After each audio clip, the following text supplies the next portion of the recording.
Welcome, dear subscribers and curious listeners of my channel. Today, we dive deep into the dark, unsettling, and at times tragic theories surrounding the world of Harry Potter. Theories fans have built over years, and the most surprising part, many of them were confirmed by J.K. Rowling herself. These aren't just fan fantasies, this is canon. A magical world full of mandrakes, apparition, enchanted bags, and endless tents turns out to be far darker than it first appears. From Azkaban's sinister secrets to the strange metamorphosis of Dudley Dursley, you're about to discover things never mentioned in any Hogwarts textbook. Ready? Let's begin. Number 1. The Chamber of Secrets requires regular maintenance. The Chamber of Secrets, shrouded in myth and fear. The basilisk sleeping within it awoke at the command of Slytherin's heir. But who kept it in working order? Fans speculated that the chamber couldn't have stayed pristine for centuries without help, and as J.K. Rowling confirmed, such help did exist. The room was guarded and maintained by Slytherin's descendants, including the mysterious Corvin Gaunt, ancestor of Marvolo Gaunt, Voldemort's grandfather. When Hogwarts began expanding its plumbing system, access to the chamber was in danger. Corvin responded by secretly protecting the entrance, disguising it as part of the new pipes while preserving its magical safeguards. The chamber was opened more than once, and it was the keepers who ensured access for those deemed worthy. Number 2. Dementors are more than Azkaban. Guards. We first meet Dementors in The Prisoner of Azkaban, patrolling Hogwarts in search of Sirius Black. But why did the Ministry rely on such terrifying beings? Rowling confirmed that Azkaban served a dual purpose. Former Minister of Magic Damocles Roll centralized all prisoners in the fortress to use Dementors as guards, cheap and terrifying. But there was another, darker reason. His successor, Eldritch Diggory, tried to change this but failed. Why? Because the Dementors were bound to Azkaban by their food supply, the prisoners themselves. Without souls to consume, they would leave the island and hunt on the mainland. In other words, Azkaban is more than a prison. It's a feeding pen keeping the Dementors under control. Number 3. Quirrell was a temporary Horcrux. We know Harry was an unintentional Horcrux, but was there anyone else? The answer, yes. In The Philosopher's Stone, Voldemort literally lives inside Professor Quirrell, and as J.K. Rowling confirmed, Quirrell became a temporary Horcrux. Voldemort's dark soul drained Quirrell, breaking down his body under constant pressure, especially when he made contact with Harry. That contact proved fatal for the professor, but allowed Voldemort to escape. Quirrell burned alive, not as a man, but as a vessel of darkness. Number 4. The cursed creature in Deathly Hallows was Voldemort's soul fragment. One of the most disturbing scenes in the entire series isn't a battle or a curse. It's the moment Harry finds himself in a white, station-like limbo and sees a twisted, whimpering baby writhing beneath a bench. Fans speculated about the creature's identity. Rowling erased all doubt it was the final, broken fragment of Voldemort's soul, torn from Harry when he sacrificed himself. 2 souls, Harry's whole and Voldemort's mutilated, existed briefly in that space between life and death. Harry returned. Voldemort remained in torment. Number 5. Dudley Dursley didn't change by accident. Dudley Dursley was the embodiment of petty cruelty, cowardice, and spoiled privilege. And then in the final book, he's almost kind. What happened? The answer, Dementors. When they attacked Dudley in Order of the Phoenix, he didn't just feel fear, he saw himself. Rowling confirmed this was the turning point. For the first time in his life, Dudley realized the kind of person he had been. That painful revelation led to a genuine transformation, and that's why he sincerely says goodbye to Harry in Deathly Hallows. Number 6. Argus Filch and his eternal tragedy. Argus Filch walked the enchanted halls of Hogwarts every day, surrounded by flying letters, moving staircases, and portraits that spoke, and yet he could do none of it himself. Born into a magical family, Filch was a squib, a person with no magical power. He kept a quick spell course hidden in his drawer, a correspondence course for magic beginners. When Harry discovers it in Chamber of Secrets, it's a moment of quiet humiliation. Filch snaps at him not out of rage, but out of shame. Rowling confirmed that Filch's bitterness was rooted in this silent agony. Watching 11-year-olds perform levitation charms while he struggled even to open a locked door. This wasn't just frustrating, it was soul-crushing. His hatred of Peeves, his obsession with punishments, his constant threats, they weren't signs of cruelty. They were the armor of a man who lived as a ghost among wizards, not invisible but powerless. And every laugh in the corridors reminded him of what he could never become. Number 7. Hermione's dark childhood. Before Hogwarts, Hermione Granger was just a clever girl in a world that didn't understand her. Lights flickered when she cried, books fell off shelves without warning. The other children whispered, some called her a freak. Rowling revealed that these early moments of uncontrolled magic isolated Hermione deeply. She wasn't bullied with fists, but with distance. The kind of quiet cruelty that leaves no bruise, only the hunger to prove yourself. When her Hogwarts letter came, it wasn't just an invitation, it was salvation. But even in the wizarding world, she felt the need to earn her place. "I'm hoping to do some good in the world," she says in The Deathly Hallows. But behind that ambition was fear. Fear of not being enough, fear of being rejected again. Her obsession with knowledge, rules, and perfection wasn't arrogance. It was armor. She didn't just want to be the best. She needed to be. Because being good at magic was the only way she believed the world would let her belong. Number 8. Why Sirius hated his family. Sirius Black didn't just leave home, he escaped it. At 16, he packed his things and fled to the Potter's house, never looking back. His mother, Walburga Black, screamed curses behind him, not spells, but words that cut deeper. She called him blood traitor, disgrace, shame of the family. Her portrait would later haunt the walls of 12 Grimmauld Place, still spitting the same venom years after her death. Rowling confirmed that Sirius was emotionally abused for years. His parents believed in blood purity, dark magic, and the superiority of the black name. Sirius believed in none of it. He admired Gryffindor, Muggleborns, and rebellion. The wall at Grimmauld Place bore the family tapestry, and on it his name had been burned off. That act wasn't symbolic. It was punishment. Erasure. Sirius told Harry in Order of the Phoenix, "I hated the lot of them. My mother with her pure blood mania, my idiot brother." It wasn't just ideology that pushed him away, it was survival. Being different in that house meant isolation. It meant silence at the dinner table. It meant being called contaminated by your own blood.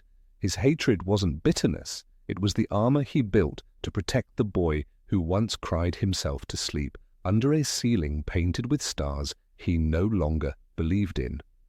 Number 9. Neville Longbottom's damaged potential. Neville Longbottom could have been the chosen one. The prophecy named a boy born at the end of July to parents who had defied Voldemort 3 times. That was Harry, but it was also Neville. Voldemort chose to go after the Potters, marking Harry as his equal. But fate had already marked Neville with a different kind of wound, one he would carry in silence for years. Bellatrix Lestrange didn't kill Frank and Alice Longbottom.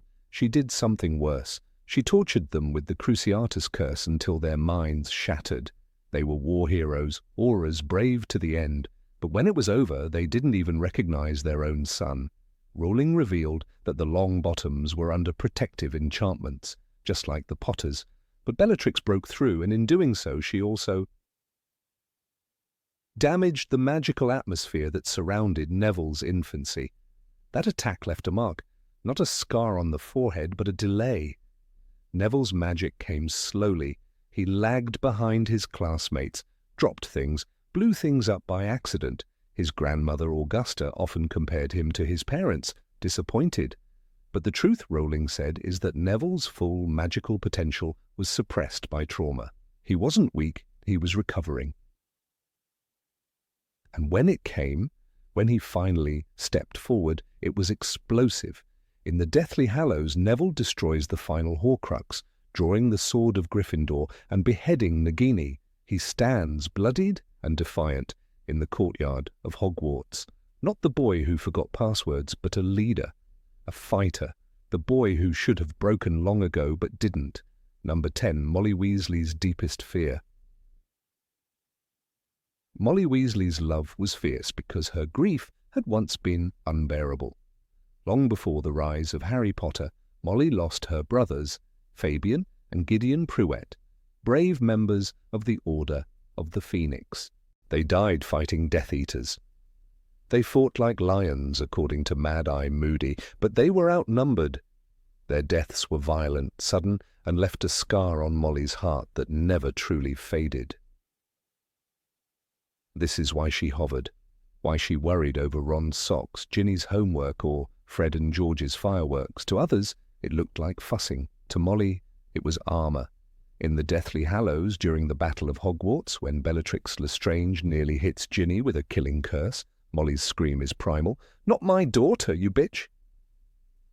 It was the voice of someone who had already buried too many people she loved. Rowling confirmed that Molly's greatest fear was not Voldemort. It was seeing another of her children fall the way her brothers had.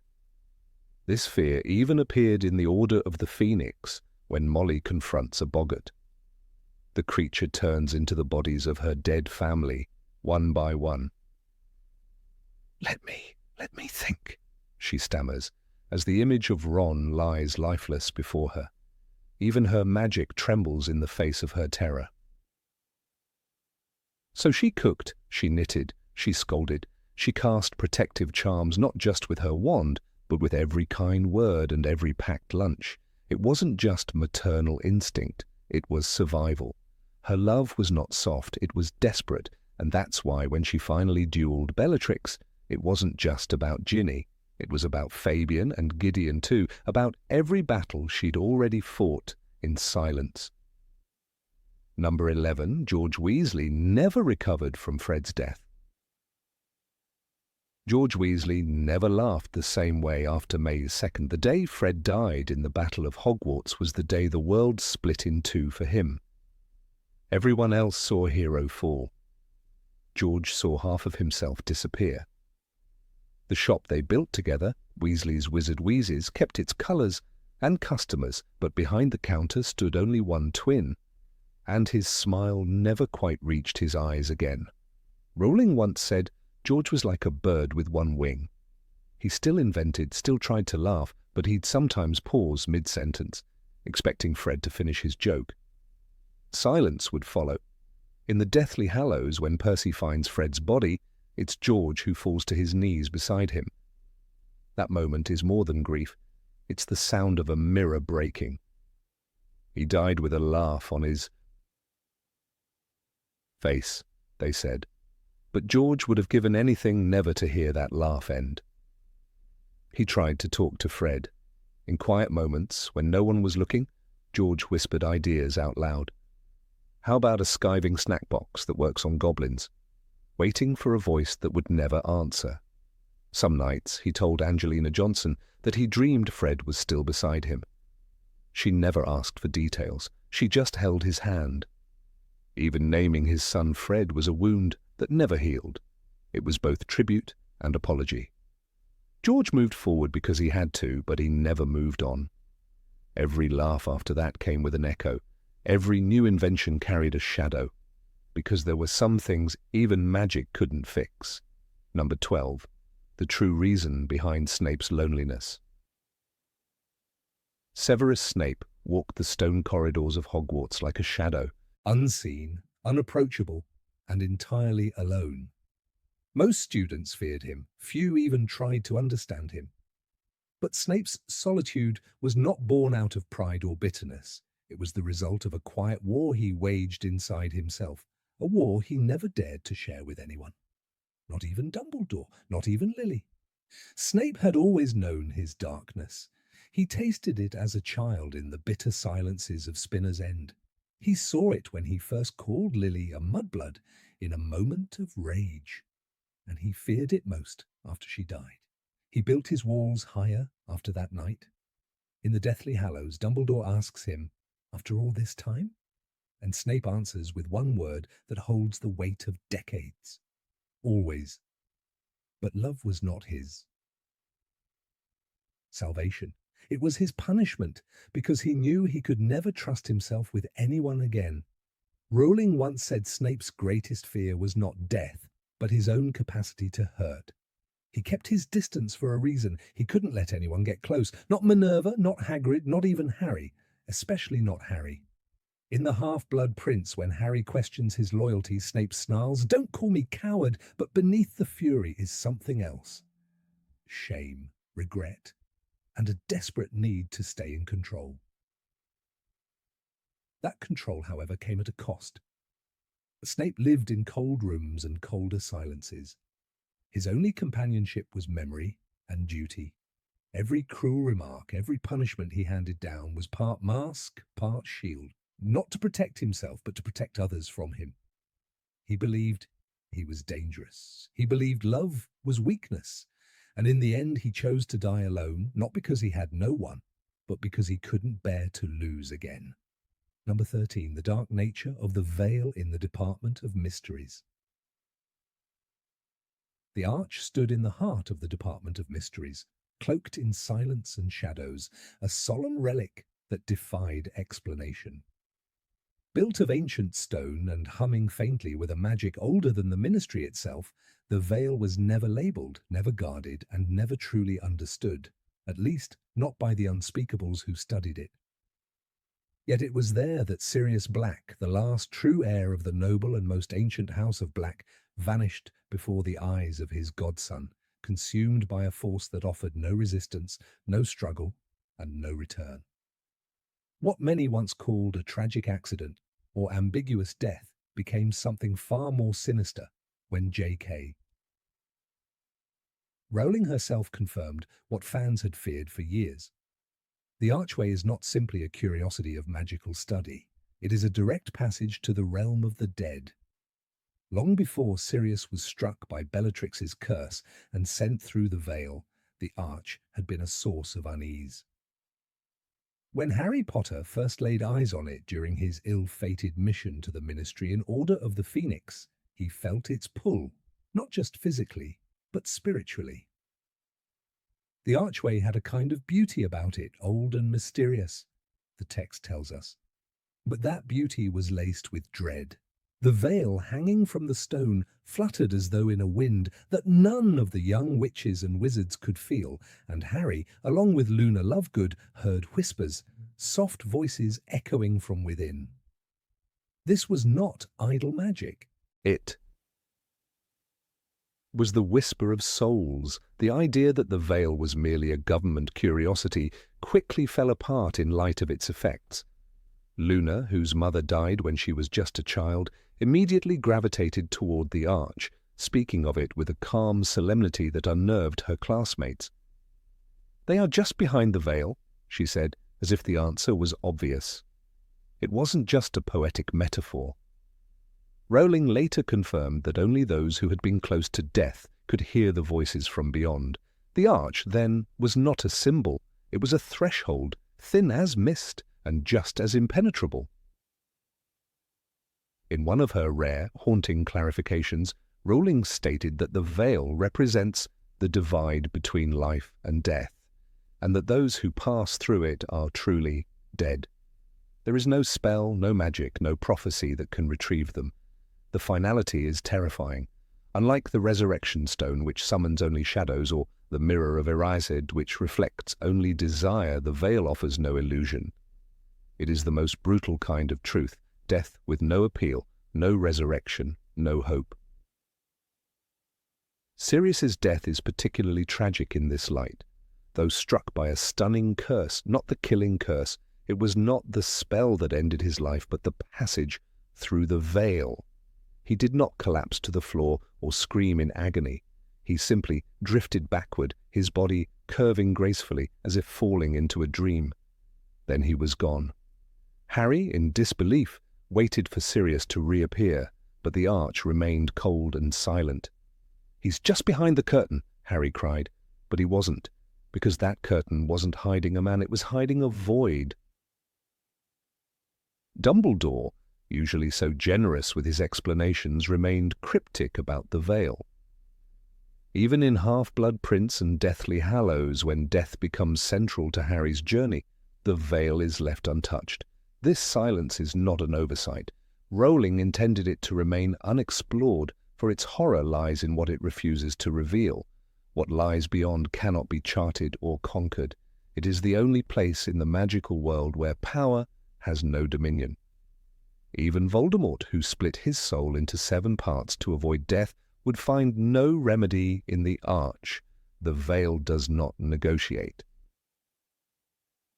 One of the most disturbing aspects of the veil's lore is its apparent awareness. When Harry stands before it, he feels drawn in, his name whispered like a lullaby. The magic is not dormant, it is sentient.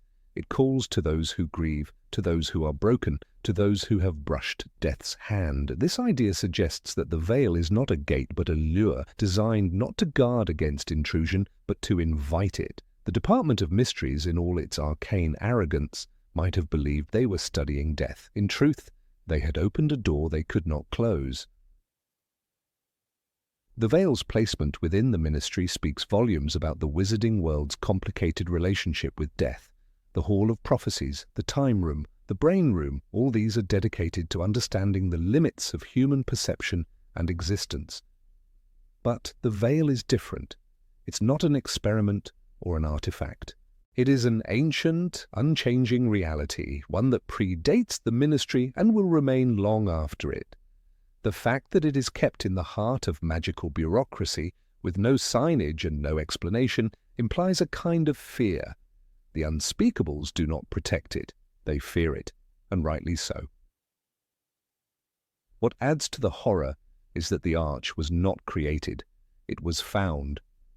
Hints scattered throughout Rowling's writings suggest the veil predates wizardkind as we know it. It is a remnant of a time when magic was not learned but lived, when spells were not taught but felt. Its construction, primitive and stark, lacks the embellishment of modern magical craftsmanship. This is not a portal built by wizards. This is a wound in the fabric of reality itself. And the veil is the scar. In Deathly Hallows, when Harry willingly walks to his death in the Forbidden Forest guided by the Resurrection Stone, he speaks with the dead, but even then there is a distance. James, Lily, Sirius and Remus appear. Yes, but not as ghosts and not as living memories. They are fragments, half present and half gone. Rowling makes it clear that they are beyond the world of the living. They are unreachable. The Resurrection Stone, one of the Hallows, can bring them into the light, but it cannot bring them back. And the veil, we learn, is the reason why. Once crossed, the line cannot be uncrossed. Number 14. Why Harry didn't see Thestrals earlier. Harry Potter had already witnessed death long before the world of Thestrals emerged before his eyes. When he was barely a year old, Lord Voldemort stormed into Godric's Hollow, and in a flash of green light, his mother Lily fell. Her death was violent, final and immediate. She collapsed right in front of Harry. Her sacrifice saved him, but it didn't protect him from seeing it. This is where the mystery begins. If Thestrals can be seen by those who have witnessed death, why did Harry only begin to see them in his 5th year at Hogwarts, after Cedric Diggory's death? The answer lies not in magic, but in the raw, unfiltered realm of human trauma and psychological understanding. The dark theory surrounding Harry's delayed perception of Thestrals suggests something deeper, that merely witnessing death is not enough. One must comprehend it, process it, and carry its weight. This theory, once debated by fans, was eventually confirmed by J.K. Rowling herself. It redefines our understanding of how magic operates in Harry's world. Magic isn't just about spells and potions. It's deeply emotional, tightly bound to one's inner state. The appearance of Thestrals doesn't symbolize death itself. It marks the moment death becomes real. When Cedric Diggory died in the graveyard during the Triwizard Tournament, Harry saw it happen. Cedric didn't vanish. He fell to the ground, lifeless, his body thudding against the dirt.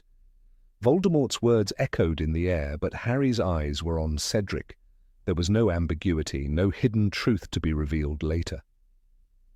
Cedric had been alive, breathing, speaking, and then he wasn't.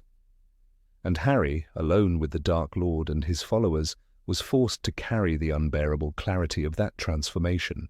Before this, Harry had experienced the loss of others. Professor Quirrell had died in Harry's first year. But even then the circumstances were different. Quirrell's death was tangled in fire, magic, and confusion. Harry had fainted. He had no direct, conscious connection with the final moment. The event did not land in his mind as a moment of irreversible human death. There was fear, yes, danger, certainly, but no emotional clarity, no crushing weight of witnessing a life end and knowing what it meant. Cedric's death was a rupture. It was a moment frozen in time, replayed endlessly in Harry's mind. In Order of the Phoenix, Rowling writes, "It was Cedric Diggory. His body was lying some feet away on the edge of the grave, a small figure, motionless. It was a death that couldn't be undone, and it was one that Harry blamed himself for, even though he wasn't to blame. The guilt, the horror, the helplessness, all of it etched the moment into his consciousness." When the new school year began and Harry boarded the carriages to Hogwarts, he noticed something others did not: the skeletal winged horses drawing the carriages through the air. "They're pulling the carriages," he said, stunned. But Ron and Hermione saw nothing. That was the moment the Thestrals revealed themselves to him, not before, not during his earlier years. This moment confirmed that something in Harry had changed forever. Thestrals are not monsters. Despite their eerie appearance, black skin stretched tight over bone, wide wings like bats' membranes, white eyes, they are gentle creatures. They are not a curse, but a gift for those who have crossed a line no one wishes to. They are only visible to those who have truly seen death, not just watched it unfold, but felt it. That distinction is crucial, and Rowling's confirmation of this theory adds new layers to our understanding of Harry's inner world. The death of Lily Potter, though horrific, existed for Harry only as a flash of green and a scream. The moment did not settle into his bones. It could not. He was a baby. No one expects a child of one to process grief or articulate loss. He had no words, no memory that could ground the experience. He could not revisit it. When he looked at photos, when he heard stories from Hagrid or Dumbledore, the event remained distant. He knew his parents were dead, but he did not know death. Contrast that with his 5th year. Cedric's death haunted him. Nightmares followed. Visions of Voldemort's return merged with the image of Cedric falling. In Dumbledore's office, he asked questions he never had before. He became angry, withdrawn. The grief did not disappear. It carved itself into his identity. And that, more than anything, allowed him to see the Thestrals. Rowling herself stated, "You have to have seen death and accepted it in order to see a Thestral." That second part, accepted it, is the key. It's not about maturity in years, but in trauma. Thestrals become a symbol of emotional thresholds. Harry crossed one, and everything changed. Even Luna Lovegood, who had seen her mother die, told Harry gently, "You're just as sane as I am." Her words were a quiet comfort. Luna understood the creatures. She knew what it meant to see them. She was no stranger to the kind of pain that invites them into your vision. The presence of Thestrals serves as a narrative mirror. They are both magical and symbolic. They carry the students to Hogwarts, a place of learning and transformation. For Harry, seeing them for the first time marks a transition into a new kind of knowledge, not the kind taught in classrooms, but the kind that lingers in silence and nightmares. He was no longer a boy untouched by the finality of death. He now belonged to a different realm of understanding. This theory, now canon, also deepens our empathy for Harry's journey. The magical world saw him as the boy who lived, the hero, the survivor. But in truth, he was also the boy who saw too much. His connection to death didn't begin in the graveyard, it began in a nursery. But only when the emotional fog cleared, only when he saw death without protection, did the veil lift. The Thestrals waited until he was ready. Number 15, the death prophecies of Professor Trelawney. Every year a chill seemed to follow Professor Sybil Trelawney's footsteps as she drifted along the shadowed corridors of Hogwarts. Her scent of sherry, her jangling beads, the cloud of incense trailing behind her. All of it was easy to dismiss, just like her dire predictions of doom. Lavender Brown and Parvati Patil, enamoured by her mysterious aura, listened with wide eyes. Others, like Hermione Granger, scoffed openly. But hidden behind the spectacle of her dramatic presence, something far darker stirred, something which, as J.K. Rowling would later confirm, was far more than simple performance. Trelawney's repeated death predictions were not empty theatrics. They were fragmented warnings of real dangers she could not fully understand, yet could sense with haunting clarity. The divination classroom, located high in the North Tower, felt detached from the rest of Hogwarts. It was stifling, filled with low light and the ever-present fog of scented smoke. There, surrounded by mismatched cushions and the clinking of teacups, Sybil would warn her students, always dramatically, often absurdly, that one of them was marked for death. Most dismissed her words as harmless eccentricity. Yet as the years passed, it became clear that those who received her warnings often found themselves in the path of darkness, danger, and sometimes death. It wasn't the kind of magic that could be measured in a wand duel. It was something older, wilder. Take, for instance, her grim declaration to Harry Potter during his 3rd year. "My dear, you have the grim," she whispered, her voice trembling as she gazed into the murky depths of his tea leaves. Harry, already burdened with nightmares of Dementors and visions of his parents' deaths, shrugged it off. The grim, she claimed, was a death omen, a spectral black dog that heralded the end. Ironically, a black dog did haunt Harry, but it was no herald of death. It was Sirius Black, his godfather, misunderstood and wrongly imprisoned. But the truth of the matter was chilling. Harry was being hunted. Death had its eye on him, whether through Sirius or the Dementors, or the very prophecy that connected him to Voldemort. And then there was the death of Cedric Diggory. While Trelawney never addressed Cedric directly, her lessons during the Triwizard Tournament year were more unnerving than ever. Students reported that she had taken to muttering about lost souls and fading light in between sips of sherry. Her appearance grew more frazzled, her eyes distant.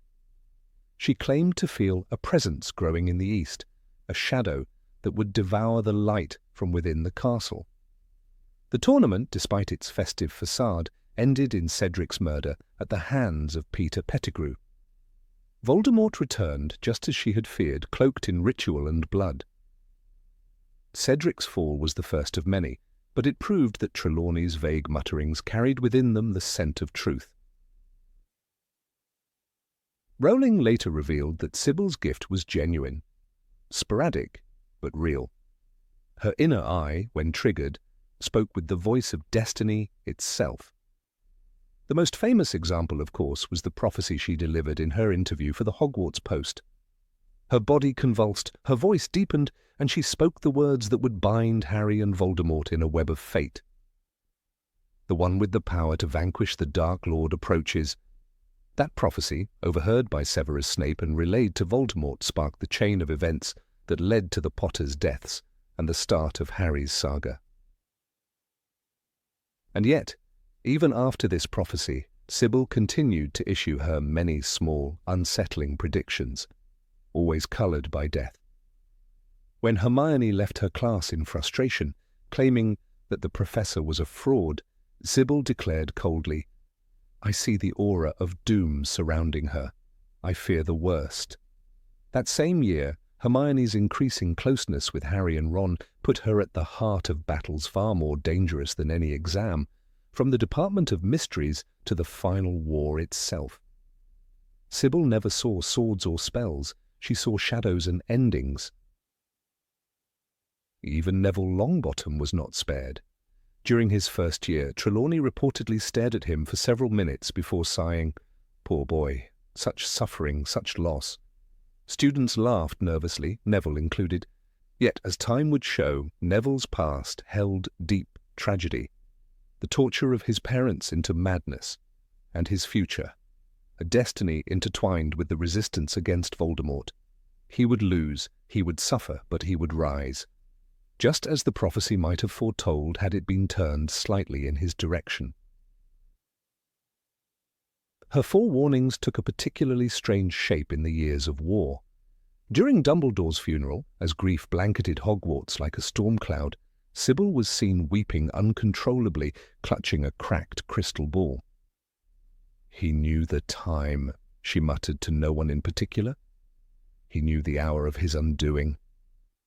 She had grown increasingly disturbed in the months before his death, locking herself in her tower, drawing chalk markings on the floor, scribbling stars and numbers in the margins of her books. Her fear was real, her visions clouded but vivid.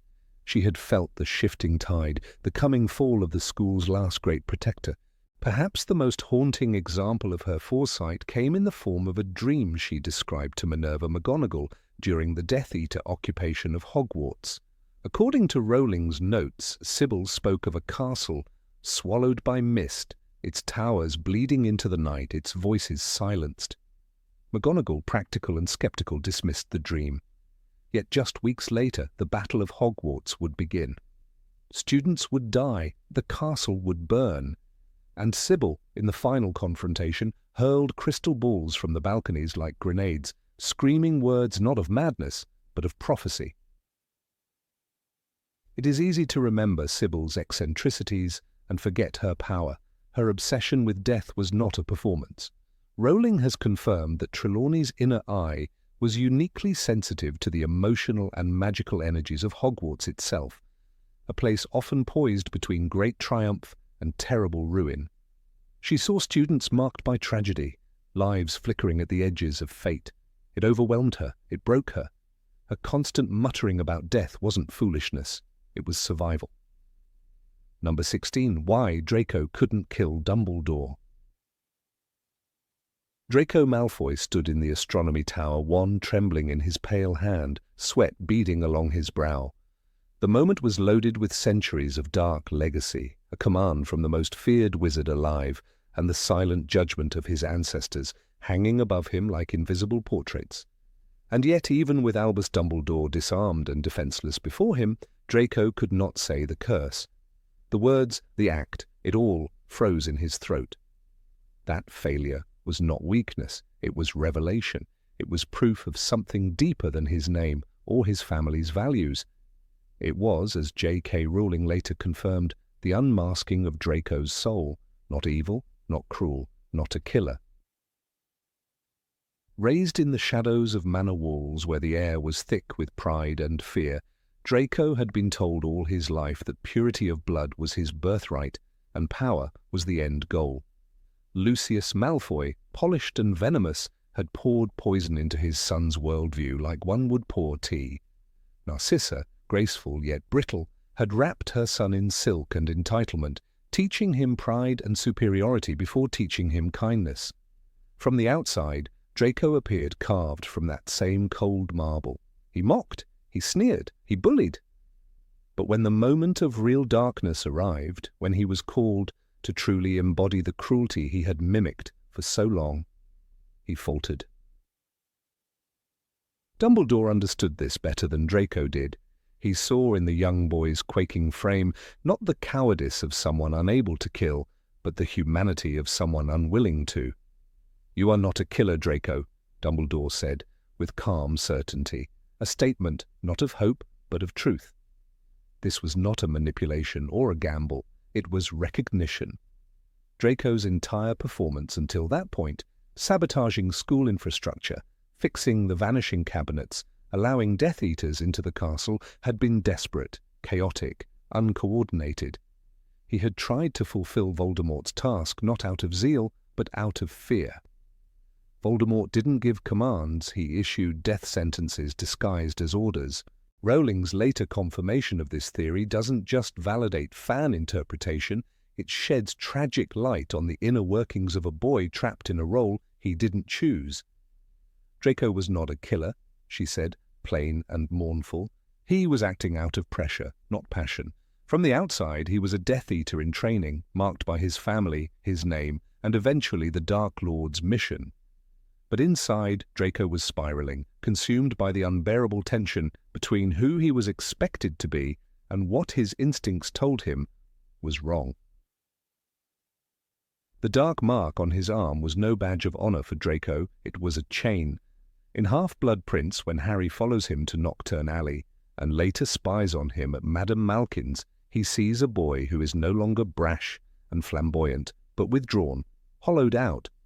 Draco avoids eye contact. He doesn't boast. He becomes a ghost of himself. He even sobs alone in the bathroom, an image so vulnerable that it arrests Harry's usual anger. When moaning Myrtle describes Draco's tears, she says he cries harder than almost anyone she's ever met. That's not the behavior of a hardened killer. That is the behavior of a boy drowning in pressure. The bathroom scene is telling in other ways. When Harry confronts Draco and casts Sectum Sempra, Draco is completely unprepared. He's been crying, not plotting. He's raw, defenseless, and bleeding, literally and figuratively. Rowling uses this moment to peel away the layers of performance Draco wears. The mask of cruelty shatters, and what lies beneath is the face of a terrified teenager.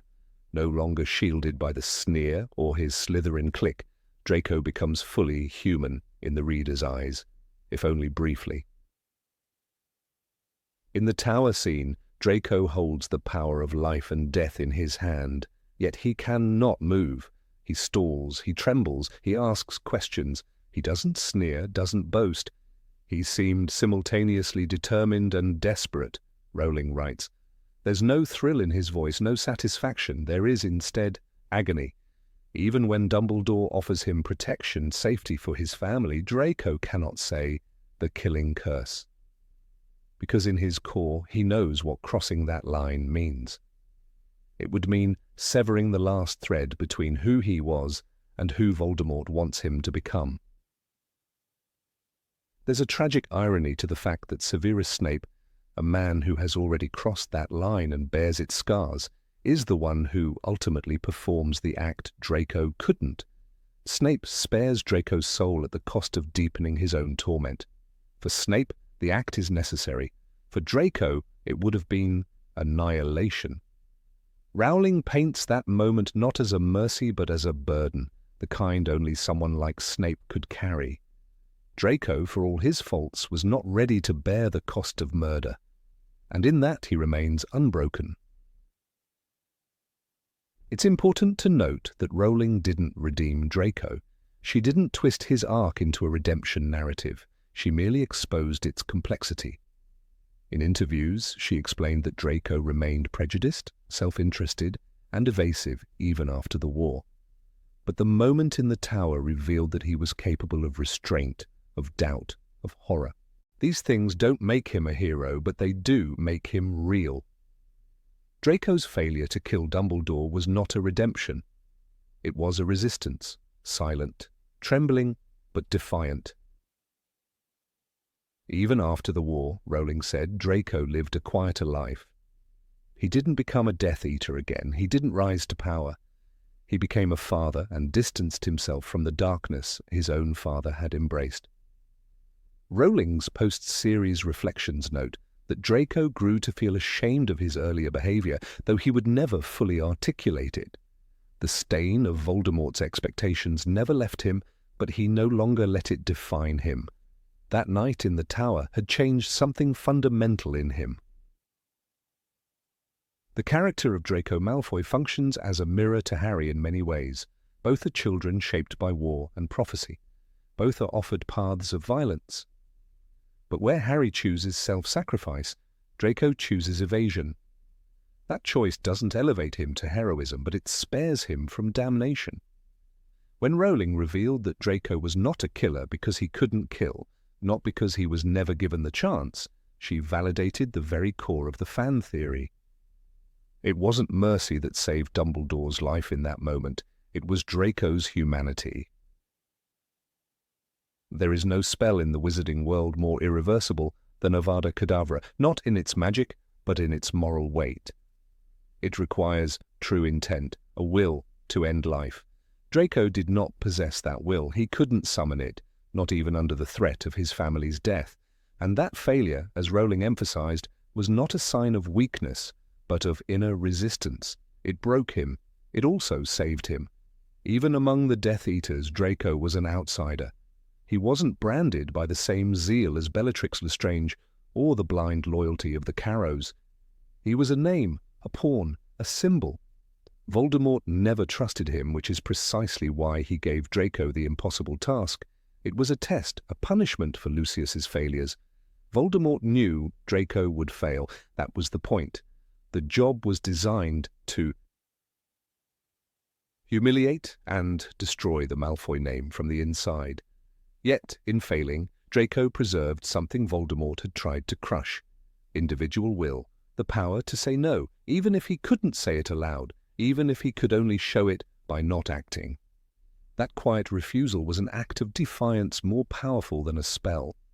Rowling's confirmation gave a kind of gravity to that choice. She took what seemed like cowardice and redefined it as moral conflict. In her words, Draco was a boy who had been raised to hate and yet could not bring himself to kill a defenseless man. That's not just storytelling. That's tragedy. After that night, Draco was never the same. In Deathly Hallows, we see a boy slipping through shadows, no longer brash but weary. In Malfoy Manor, when Hermione is tortured by Bellatrix, Draco looks away. When asked to identify Harry, he hesitates. He is no longer aligned with the cause. He is a hostage to it. By the time of the Battle of Hogwarts, Draco is not fighting. He is searching for safety, for his parents, for a way out. He never truly picks a side, but that too is telling. He doesn't fight for Voldemort. The boy who once strutted down Hogwarts halls, throwing slurs and hexes, ends up cowering in the room of requirement, relying on Harry, the boy he once despised, to save him from fire. And Harry does, because Harry, too, has seen what lies beneath Draco's arrogance. He saw it in the bathroom, in the tower, in the hesitation at Malfoy Manor. He knew that Draco was never the enemy, not really. Years later, at Platform 9 3/4, we see a quieter Draco, standing with his son Scorpius. No grand gestures, no apologies, just a man who has endured and survived. Rowling wrote that Draco, while still proud, had become more tolerant, more distant from his parents' ideology. The moment he couldn't kill Dumbledore had rippled across his life like a stone in a pond. It had marked a fifth point of no return, not towards darkness, but away from it. Draco's story is not about redemption, it's about revelation. It's about the unbearable weight of expectation and the quiet resistance of a boy who found he could not become the monster everyone assumed he was born to be. Rowling gave us villains who relished evil, but in Draco she gave us something more unsettling. A boy who flirted with evil was groomed by it but could not complete its ritual. Because deep in his soul, even if buried under fear and arrogance, there was still a thread of light he could not sever. Number 17, Hogwarts Ghosts are souls that can't let go. The castle never forgets. Within its ancient walls, beneath staircases that shift and paintings that whisper, Hogwarts harbours more than the living. Its ghosts drift silently through stone corridors wearing expressions carved by centuries of regret. Students may chuckle at the theatrics of Peeves or cheer when nearly headless Nick brings levity to the feast. But those pale figures are more than mere tradition. They are relics of unfinished pain, souls trapped between life and death, not by choice, but by sorrow, too heavy to shed. Rowling confirmed it herself. Not all who die become ghosts. Only those who cling, who flinch from the abyss at the final breath, remain behind. These souls do not haunt by malice, but by inability to forgive, to release, to move on. The presence of ghosts in Hogwarts is not a celebration of history, but a shrine to tragedy. Every hallway they traverse is a path not taken in the afterlife. Take the Grey Lady, known in life as Helena Ravenclaw. She was the daughter of Rowena Ravenclaw, founder of the house that bears her name. Helena stole her mother's diadem, an artifact said to enhance wisdom, out of spite, pride, and a yearning to define herself. She fled, her betrayal fresh and festering, and Rowena, dying from heartbreak, sent a man to retrieve her. That man was the bloody Baron. But the Baron was not merely a servant of the founders. He loved Helena, though she never returned his affections. When he found her hiding in a forest in Albania, she refused to return with him. Consumed by rage and humiliation, he killed her with his own hands. Then, in horror at what he had done, he turned his blade on himself. Both died with their souls in torment. Both returned as ghosts. Helena now floats through the castle, ethereal and aloof, rarely speaking to anyone. Her silence is not born of arrogance, but of shame. She cannot forgive herself. "I stole the diadem," she eventually confesses in Harry Potter and the Deathly Hallows. "I sought to make myself cleverer, more important than my mother. I ran away with it." That confession is centuries delayed. In life, she defied her mother. In death, she cannot bear the weight of her betrayal. The bloody Baron, meanwhile, wears his name like a wound. He is smeared with spectral blood, eternally stained by the murder he cannot undo. His grim silence is more than mood. It is penance. Even Peeves, the chaos spirit who mocks all, fears the Baron. The other ghosts avoid him. In his presence, the air chills with remorse. This is not a figure who chose to remain. This is a man who never believed he deserved to leave. Rowling's words lend this sorrow permanence. She stated that only wizards who are afraid of death or have unfinished business become ghosts. The cheerful caricatures painted by student tales fade under this truth. Ghosts are echoes of pain too deep to die. They are not characters in a school play. They are tragedies still unfolding like old songs on broken harpsichords. Consider nearly headless Nick, born Sir Nicholas de Mimsy Porpington. In life, he was a court wizard in the late 15th century. He tried to beautify a woman's teeth with a charm that backfired disastrously. For his failure, he was executed by beheading. But the axe was blunt. It took 45 blows. He died not just in agony, but in humiliation, mocked and shamed. His ghost reflects this. He is pleasant, sociable, full of theatrics, but always trying, always performing. Underneath his jokes is a soul desperate for acceptance. Nick wanted to join the headless hunt. He was denied because his head never quite came off. "You have to be properly decapitated to join the hunt," he explains to Harry. The scene is comedic, but his sorrow is real. Even among the dead, Nick is excluded. His ghost clings to the living because it was rejected in both realms. He remained not to frighten, but because he could not stomach the obscurity of nothingness. The Fat Friar, who haunts the Hufflepuff dungeons, is perhaps the gentlest of them all. In life, he was a kindly monk with a talent for healing. He believed in second chances and charity, but that tragically led to his downfall. He was executed by his own order, accused of performing miracles unauthorized by the Church. His ghost smiles, his laughter warm, but he is a man betrayed by those he served. He lingers in Hogwarts because the outside world condemned him for kindness. It's in the castle, among the young and hopeful, that he seeks the forgiveness the Church never gave. These are not horror stories, they are mournful ones. The ghosts of Hogwarts are teachers in their own way, not of charms or curses, but of consequence. They are not dangerous, they are reminders of things left unsaid, of choices that could not be reversed, of people who, in their final moments, wanted more time and didn't receive it. They cannot leave because they cannot accept. Death is not the enemy in their stories, regret is. Rowling gave us magic filled with wonder, but her ghosts are her most human creation. The same magic that can mend broken bones cannot heal a haunted conscience. In the words of Professor Binns, the ghostly history teacher, I simply left my body behind. But even Binns, who faded into ghosthood while teaching, likely did so because of fear that he had. Nothing else beyond the lesson that his life outside the classroom was too thin to face eternity.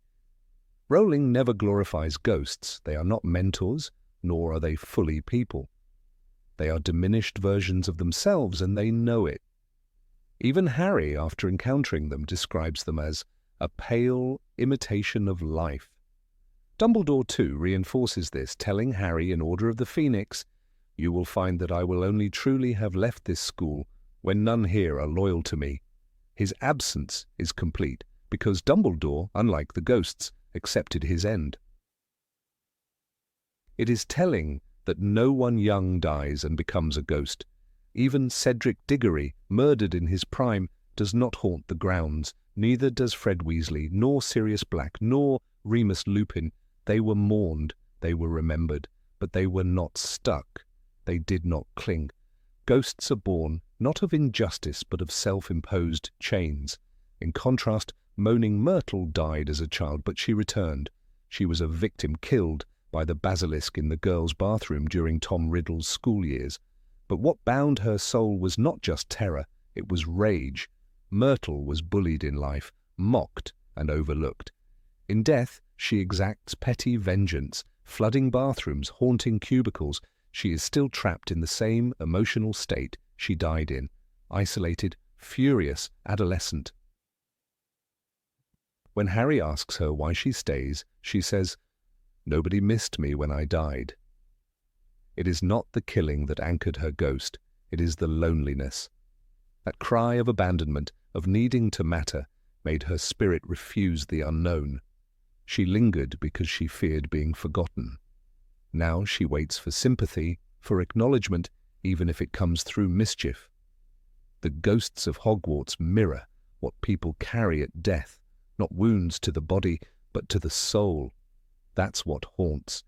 It's why their presence feels ancient, yet urgent. They are living testimonies of what happens when the heart is not ready to surrender. Even Peeves, though not technically a ghost, but a poltergeist, is a kindred force. He is chaos incarnate, spiteful, gleeful, untethered. He was not once a human, but is instead a manifestation of the castle's collective energy. His existence is not of sorrow, but of mischief. He represents something else, the energy of youthful disobedience bottled up in a building older than memory. But the true ghosts, Nick, Helena, the Baron, the Friar, Myrtle, carry stories. They are not static. They evolve, though glacially. They reveal fragments of truth when asked. Helena eventually helps Harry because he asks with respect, and perhaps because he does not judge. That is the only way these ghosts heal, not with magic, but with empathy. In their lingering, we glimpse what magic cannot solve. The world Rowling built is intricate, full of spells for flight, for fire, for protection, but no charm exists for closure, no incantation for peace. The ghosts are a reminder of that limitation. Their sorrow cannot be disarmed, their pain cannot be vanished. It must be understood. To walk through Hogwarts is to walk among the unfinished. Not all stories end at the last chapter. Some echo, whisper, and weep in empty corridors. The ghosts do not scream, they sigh, and in their sighs is the true cost of unresolved living. Hogwarts is a place of learning, and its most tragic lessons wear white, translucent robes gliding past enchanted tapestries, forever just a breath behind the living. Number 18. The Cursed Origin of the Monster Book of Monsters. Of all the books Harry Potter encountered at Hogwarts, none unsettled him quite like the snarling, leather-bound volume titled The Monster Book of Monsters. Introduced in The Prisoner of Azkaban, the book was given to him by Hagrid in preparation for his Care of Magical Creatures class. Unlike Fantastic Beasts and Where to Find Them, which offered a gentle and scholarly overview of magical creatures, the Monster Book of Monsters growled bit and had to be tied shut with a belt just to be stored safely. Most readers initially saw this as a quirky magical gag, a bit of J.K. Rowling's whimsical charm. But over the years, a darker interpretation took root in fan communities, one that Rowling eventually confirmed. The book was cursed. The origin of this violent textbook lies with a lesser-known figure from the magical world, a wizard named Brutus Scrimgeour, a distant relative of Rufus Scrimgeour, former Minister for Magic. Brutus, a self-proclaimed zoo knowledge specialist, or zoo-magus, lived during the early 18th century and was considered brilliant but unstable. Fascinated by magical beasts and obsessed with the idea that students must respect, even fear, the creatures they studied, Brutus believed that a passive textbook couldn't properly prepare young minds for the dangers ahead. He wanted the book itself to reflect the nature of the beasts it described. Scrimgeour's obsession drove him to craft the Monster Book of Monsters not merely as an encyclopedia, but as a living artifact. He imbued it with a complex series of spells, self-defense enchantments, aggression amplifiers, and a unique adaptive charm that caused the book to react differently depending on its handler's disposition. The theory was that if a student approached the book calmly and respectfully, the book would lie dormant. But if fear or recklessness were detected, the book would strike back. He wanted the students to fear the knowledge, Rowling once stated in an interview, to feel the threat of what they were learning. This twisted intention manifested in dramatic ways. When Harry first opened his copy at the Leaky Cauldron, it attacked him, scuttling around the room like an enraged crab until he managed to tie it shut with a leather belt. Hagrid, who had selected the book as the required text for his first-year teaching, seemed to find the behavior amusing, advising, "You've just got to stroke it." Yet this instruction revealed a deeper truth. The book responded not just to magic, but to emotional input. Calm hands calmed the book. The book's behavior varied wildly between students. Hermione Granger's copy never attacked her. She had it peacefully stored in her satchel, and while she admitted it was a bit fussy, she never experienced the violence others reported. On the other hand, Neville Longbottom's book allegedly bit clean through his sleeve during the first week of term, causing him to wear a makeshift gauntlet in class. The inconsistency wasn't just poor craftsmanship, it was the cursed spell work adapting to the reader's spirit. Brutus's enchantments read intent like a sentient creature might. Such adaptive magic is notoriously dangerous. The Department of Magical Texts and Tomes under the Ministry of Magic reportedly investigated the Monster Book of Monsters in 1978 after a copy in a private collection went rogue and mauled a curator at the Royal Magical Library in Edinburgh. The investigation found the book had grown more aggressive with time, evolving its responses to match the perceived threat of the person holding it. This behavior raised alarm within the department. An internal report classified the book as Cursed Object Class 3, just one level below forbidden artifacts like Horcruxes. The term cursed in magical circles is not used lightly. Unlike jinxes or hexes, which are temporary and intentional, a curse embeds itself into the core of a magical item and often causes unpredictable or malevolent effects over time. The Ministry debated banning the book from Hogwarts use entirely, The idea was dropped only because no injuries had yet occurred that couldn't be repaired, and because of Hagrid's passionate insistence that students needed a hands-on approach to beast safety. But behind closed doors, senior auras called the book a dormant hazard. Rowling's confirmation of the curse came years later in a footnote on her Wizarding World site, where she discussed dangerous magical texts. She revealed that Scrimgeour's incantations were inspired by ancient protective magics used in the early days of Gringotts to guard vault records, spells designed to harm intruders and adapt to their weaknesses. The Monster Book of Monsters, she wrote, was not only a textbook, but an artifact of dangerous magical experimentation. She also mentioned that some of the original editions had gone missing, likely taken by collectors or smugglers who desired enchanted grimoires. There's a particular story among collectors of cursed books that still chills magical historians. In 1932, a Slytherin student named Lydia Greaves reportedly went missing after purchasing a pre-war edition of the Monster Book of Monsters at a Nocturne Alley shop. Her trunk was found in the Slytherin common room days later, but the book inside had shredded the lining and embedded itself in the stone wall. Rumours say Lydia triggered something in the book of an older spell, a deeper enchantment, one that caused the book to consume her.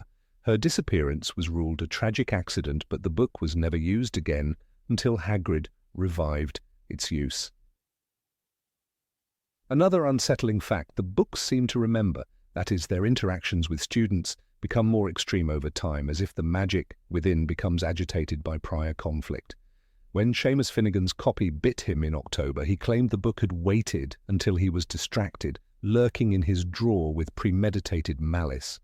Such accounts hint that the enchantments crossed the threshold into sentience. Inanimate magical objects rarely develop memory or will unless tampered with dangerously.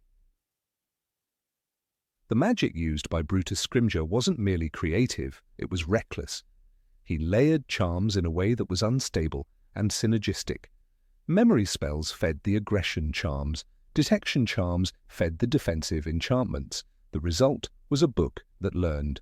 Professor Flitwick once commented during a symposium on defensive enchantments that such spellwork bordered on experimental dark magic, a term usually reserved for items like the cursed opals of Assyria or the serpent mirror of Gwalia. What made matters worse was the slow corrosion of the protective enchantments over time. As magic ages, it often decays unless regularly refreshed. By the time Harry and his peers received their books, most copies were fraying at the seams both physically and magically. That made them erratic and unpredictable. Some books didn't merely snap at students, they shrieked, tore at furniture, and refused to open for weeks. It was no longer a book. It was a creature in paper and hide.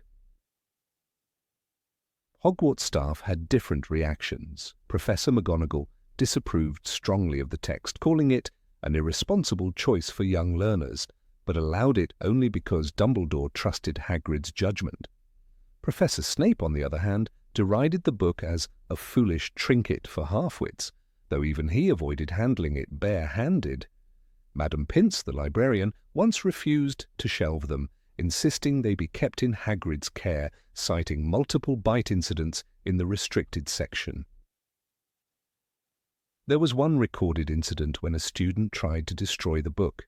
In 1994, a Ravenclaw boy named Elliot Rowley attempted to incinerate his copy after suffering repeated attacks. The flames only enraged the book, which reportedly levitated and flapped through the corridor, screeching until Professor Flitwick subdued it with a binding charm and an incantation usually used on boggarts. Elliot was hospitalized for a week, but what's disturbing is that the book remained scorched and blackened, and yet still functional. These stories are why some magical scholars argue that the Monster Book of Monsters is more than just a cursed object. It's a warning, a manifestation of what happens when wizardkind allows ambition and arrogance to override magical responsibility. Brutus Scrimgeour may have started with educational intentions, but his need to teach fear turned the book into an embodiment of magical recklessness. There's a passage in The Prisoner of Azkaban where Harry reflects on the absurdity of needing a belt to keep a book shut. It reads, "The book snapped shut on his fingers. Swearing, Harry threw it across the room. It skidded under his bed, still growling softly." That growl, almost like a low animal's warning, reminds us that the book is not simply enchanted. It's alive in a way magic books should never be. To this day, collectors search for first editions of the Monster Book of Monsters, believing them to be powerful artifacts. Some are said to contain entries on beasts that were later removed, such as the blood-fanged worm and the shrieking druid. The Ministry discourages such pursuits, warning that older editions are even less stable, but dark object collectors see them as trophies. Cursed trophies, perhaps, but trophies nonetheless. And so the book endures, a snarling, snapping remnant of magical hubris. It teaches, yes, but it also punishes. It reminds young witches and wizards that magic is not safe, not ever, and that even knowledge can bite if you hold it carelessly. Number 19, the madness behind the mirror of Erised. In the darkened chamber beneath Hogwarts, far from the laughter of students and the clatter of cauldrons, stood a mirror that defied the ordinary laws of magic. It was not gilded with the warmth of hope, nor did it shimmer with the promise of glory. Instead, it stood cold and still, an artifact untouched by time, reflecting not the face but the soul of the beholder. The mirror of Erised. The name alone, when read backwards, whispered its true nature: desire. Harry Potter first encountered the mirror in his first year, drawn to it by the quiet glow of moonlight and the mystery of what it held. There, in the silent hours of night, he did not see himself alone, but flanked by his parents, smiling, loving, proud. It was a vision that struck the heart of an orphan boy who had only known the cruel indifference of the Dursleys. But what Harry did not know, what few ever truly grasped, was that the mirror was never merely a gift of magic. It was a curse born from sorrow, a relic of obsession wrapped in glass and gold.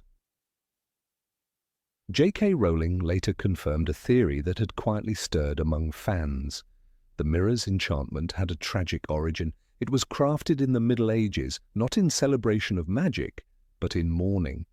A reclusive wizard, lost in grief after the death of his parents, devoted years to a dangerous kind of enchantment, one that would allow him to see them again.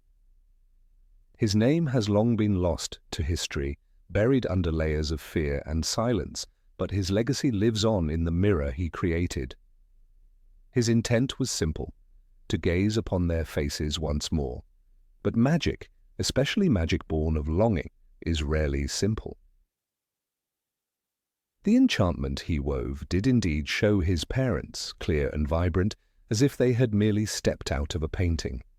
He smiled at them, spoke to them, reached out to touch them, though they never answered. Days passed, then weeks. The wizard stopped eating, he ceased to sleep, he refused to speak to anyone who came to check on him. He would sit for hours, then days, before the mirror, eyes wide with wonder, and with each passing hour, reality receded. Eventually, when the door was finally broken down, he was found lifeless before his creation, starved, worn, but with a serene expression etched across his face. Dumbledore himself acknowledged the mirror's perilous power when he spoke to Harry in that quiet room. It does not do to dwell on dreams and forget to live. But those words were more than just a warning. They were a confession, an echo of a truth he had seen before. Dumbledore had once known the pain of desire, and the mirror had not left him unscathed. He had, in his youth, sought its illusions for comfort after the death of Ariana, his sister. He too had seen not just what was, but what could have been, the lives unruined, the promises unbroken. He saw a family whole again. The mirror's grip was subtle, insidious. It fed not on power or ambition, but on love, regret, longing, the emotions most intimately human. Unlike the Imperious Curse, which demanded surrender, the mirror invited obsession. Those who peered into its depths found not horror, but beauty. That was its cruelty. Unlike the Dementor's kiss or a werewolf's bite, its poison was sweet, disguised as mercy. And in that sweetness lay the seeds of madness. It was for this reason that the mirror was hidden in a forgotten room beneath Hogwarts. Not destroyed, for even Dumbledore could not bring himself to obliterate a thing so beautiful, but locked away, far from curious eyes. It was a mercy, and perhaps a penance. The headmaster knew that even the wisest could fall prey to the mirror's spell, as he had, as the ancient creator had, and, almost, as Harry had. Had Ron not joined Harry on subsequent visits, had Dumbledore not intervened with gentle firmness, Harry may have returned again and again, each time drawing further from the world of the living. It is not difficult to imagine what might have been. The boy who lived could have become the boy who watched. A child, frozen before the smiling faces of ghosts, living out his years in shadow. It is not fantasy. It is what the mirror was designed to do, to trap the soul in a perfect, unreachable vision. In The Philosopher's Stone, Rowling gave us a glimpse of this danger. Men have wasted away before it, not knowing if what they have seen is real or even possible. These were not idle words. They were an allusion to a past of quiet horror. The reclusive wizard's tale is not the only one whispered in magical circles. There were others, it is said. A witch who stared into the mirror, hoping to see the child she could never have. A student who yearned to be loved and found affection in the eyes of a false reflection. None of them left unchanged. One of the darkest consequences of the mirror's magic was not death, but the shattering of reality. Those who became dependent on it found the world outside unbearable. The food lost taste. Human touch lost warmth. Friendship seemed pale beside the golden dream within the glass. The mirror became their only truth, and the rest of life a dull illusion. Some were committed to St. Mungo's. Others disappeared entirely.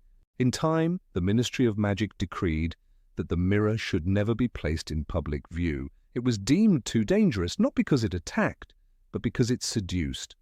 The mirror does not lure with treasure or victory, but with what we love most. It is not a weapon, it is a mirror, and that is what makes it so devastating. We look into mirrors every day, we trust them, we believe in what they reflect. But the mirror of Erised doesn't show what is, it shows what could have been or what we foolishly wish could be. The Latin inscription etched upon its frame, Erised stra ehru oit ube kafru oit onwarsi, reads backwards as, I show not your face, but your heart's desire. It is a truth spoken in riddles. And yet the mirror itself never lies. That is perhaps the greatest horror. The vision it offers is honest. The dead truly do smile. The lost opportunities are made real. But truth, when stripped of balance and context, becomes venom. Dumbledore's choice to allow Harry one last look before the mirror's removal was not without risk. He knew the boy's heart was raw, but perhaps he also knew that grief must be faced, not hidden. And Harry, though tempted, proved stronger than many who came before. He chose to live, to remember, to fight. The mirror remained behind, hidden and untouched, a silent testament to a love so powerful it could destroy. Some theorists have argued that the mirror was never merely enchanted, but sentient, that it fed off the emotions of those who looked into it. That is why it could present such intricate illusions, perfectly tailored. Rowling never confirmed this explicitly, but her tone in later interviews was unsettlingly ambiguous. The mirror is dangerous not because it lies, she said once, but because it tells the truth in the most alluring way possible. That statement alone has led many to believe the mirror may indeed possess a kind of consciousness, one shaped by the grief of its creator. There are whispers in magical academia that the mirror's magic has grown stronger over time. that with every broken heart, every desperate gaze, its enchantment deepens. A mirror, after all, is a thing that reflects. What happens when it begins to reflect not the individual, but the collective sorrow of centuries? Some say that is why Dumbledore kept it so well hidden, not just to protect others, but because he feared what it was becoming. Even in death, the mirror's legacy endures. After Dumbledore's passing, some believed the mirror might have been destroyed. Others claimed it was moved, once again hidden, perhaps at Nurmengard, or even within the vaults of the Department of Mysteries.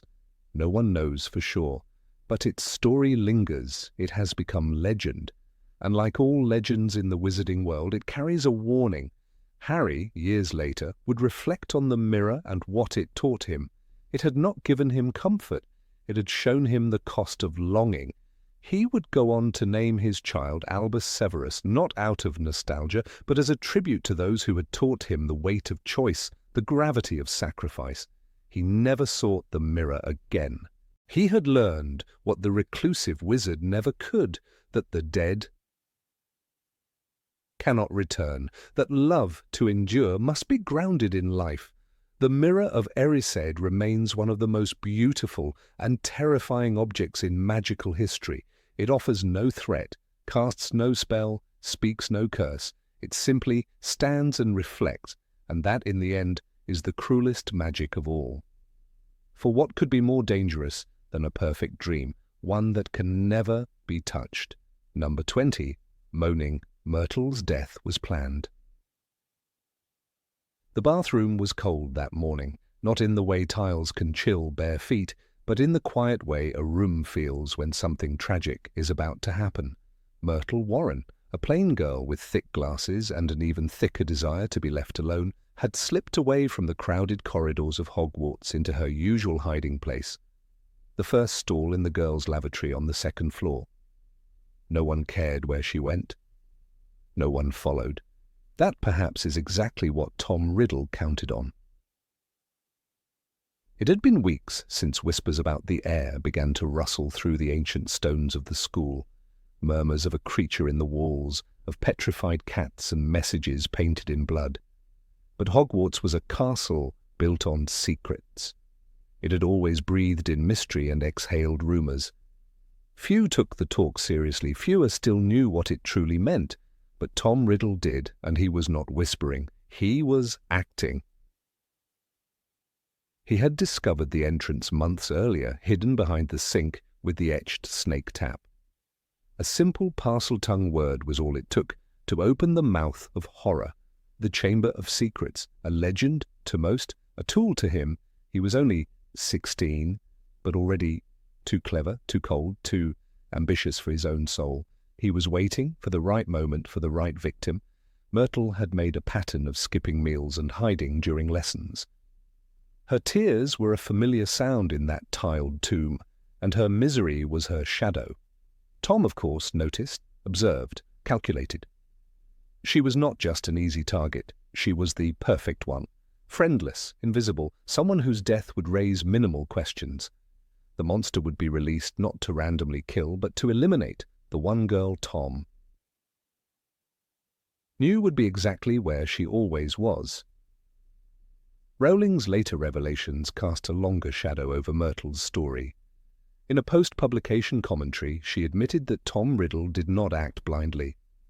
He knew what he was doing. He picked a moment when he would not be caught, and he chose a victim who was vulnerable and alone, she once remarked.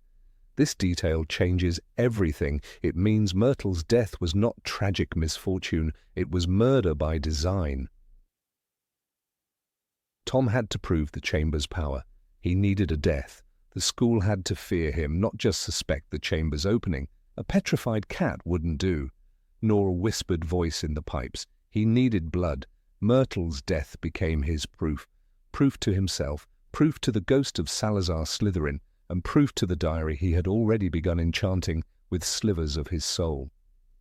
And it worked. Hogwarts shuddered in fear. The girl's corpse, cold on the tile, her glasses shattered nearby, ignited panic. Her death screamed what the blood-written message declared: the Chamber of Secrets has been opened. Enemies of the air, beware. Myrtle was a Muggle born. Her death wasn't just useful, it was ideological. A ritualistic beginning to what would become a lifelong crusade against those like her. Years later, when Harry Potter opened the diary and Tom Riddle's echo explained how he had framed Hagrid, the pieces fell into place. "I caught the one responsible," the memory said, referring to the giant spider, Aragog. But it was a lie.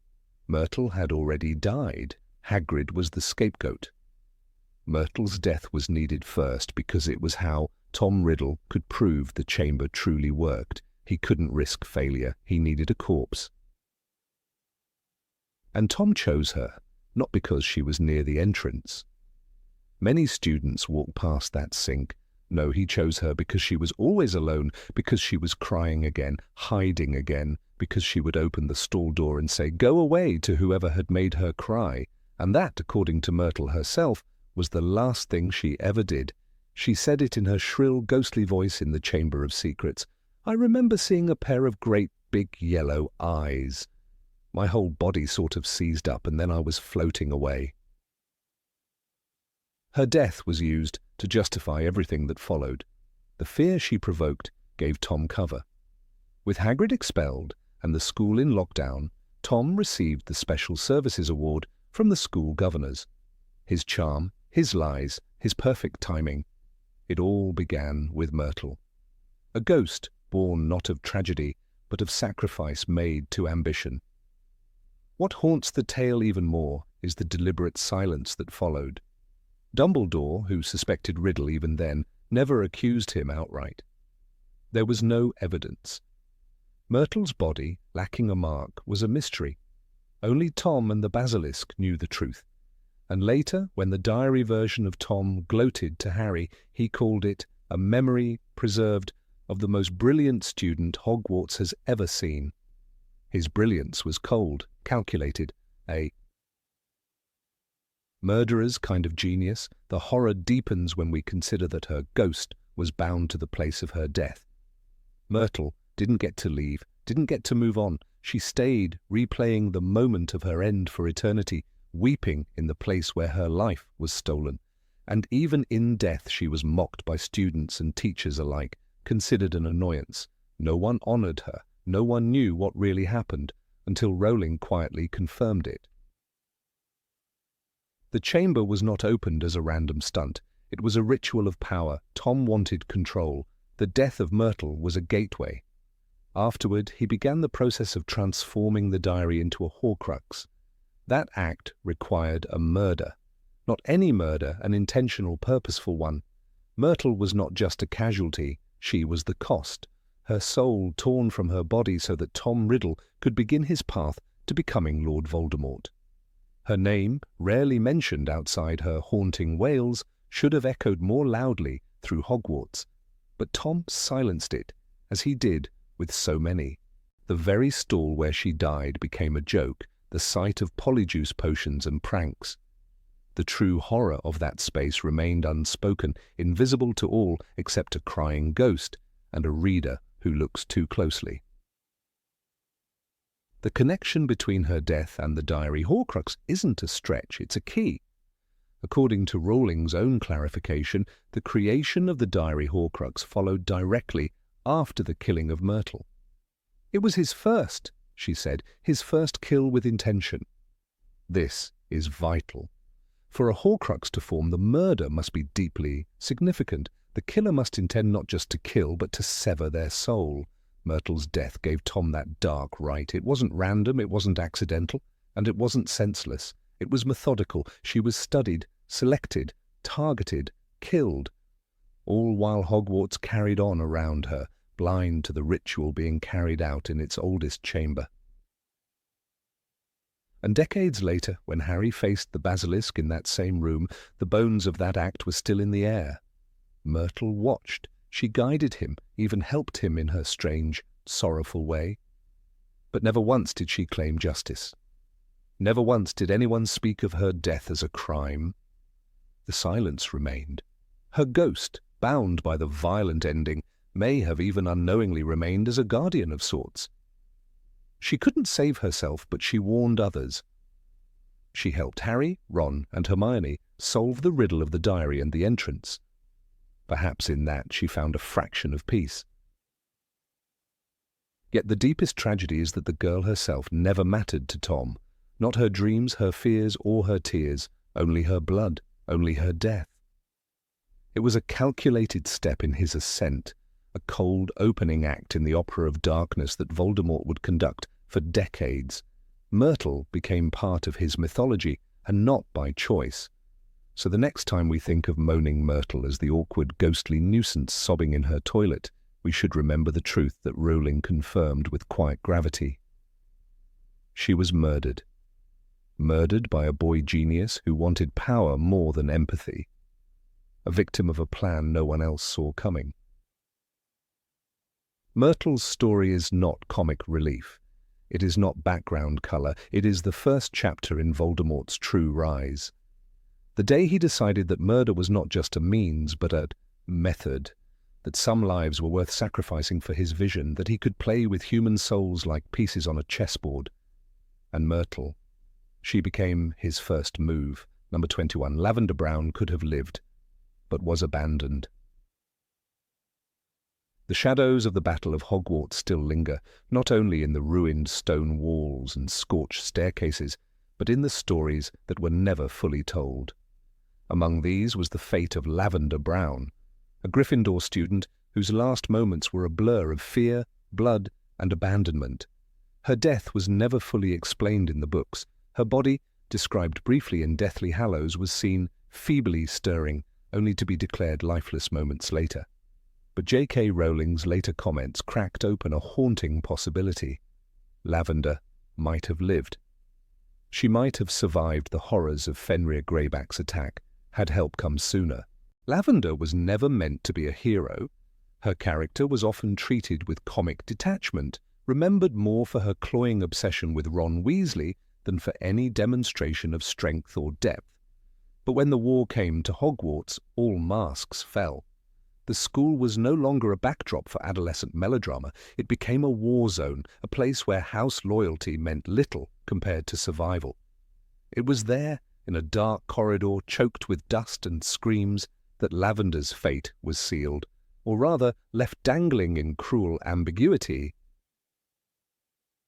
The book says, 2 bodies fell from the balcony overhead as they reached the ground. A grey blur that Harry took for an animal sped 4-legged away through the opposite door. Hermione ran to the fallen girl and turned her over. It's Lavender! Deathly Hallows, Chapter 32.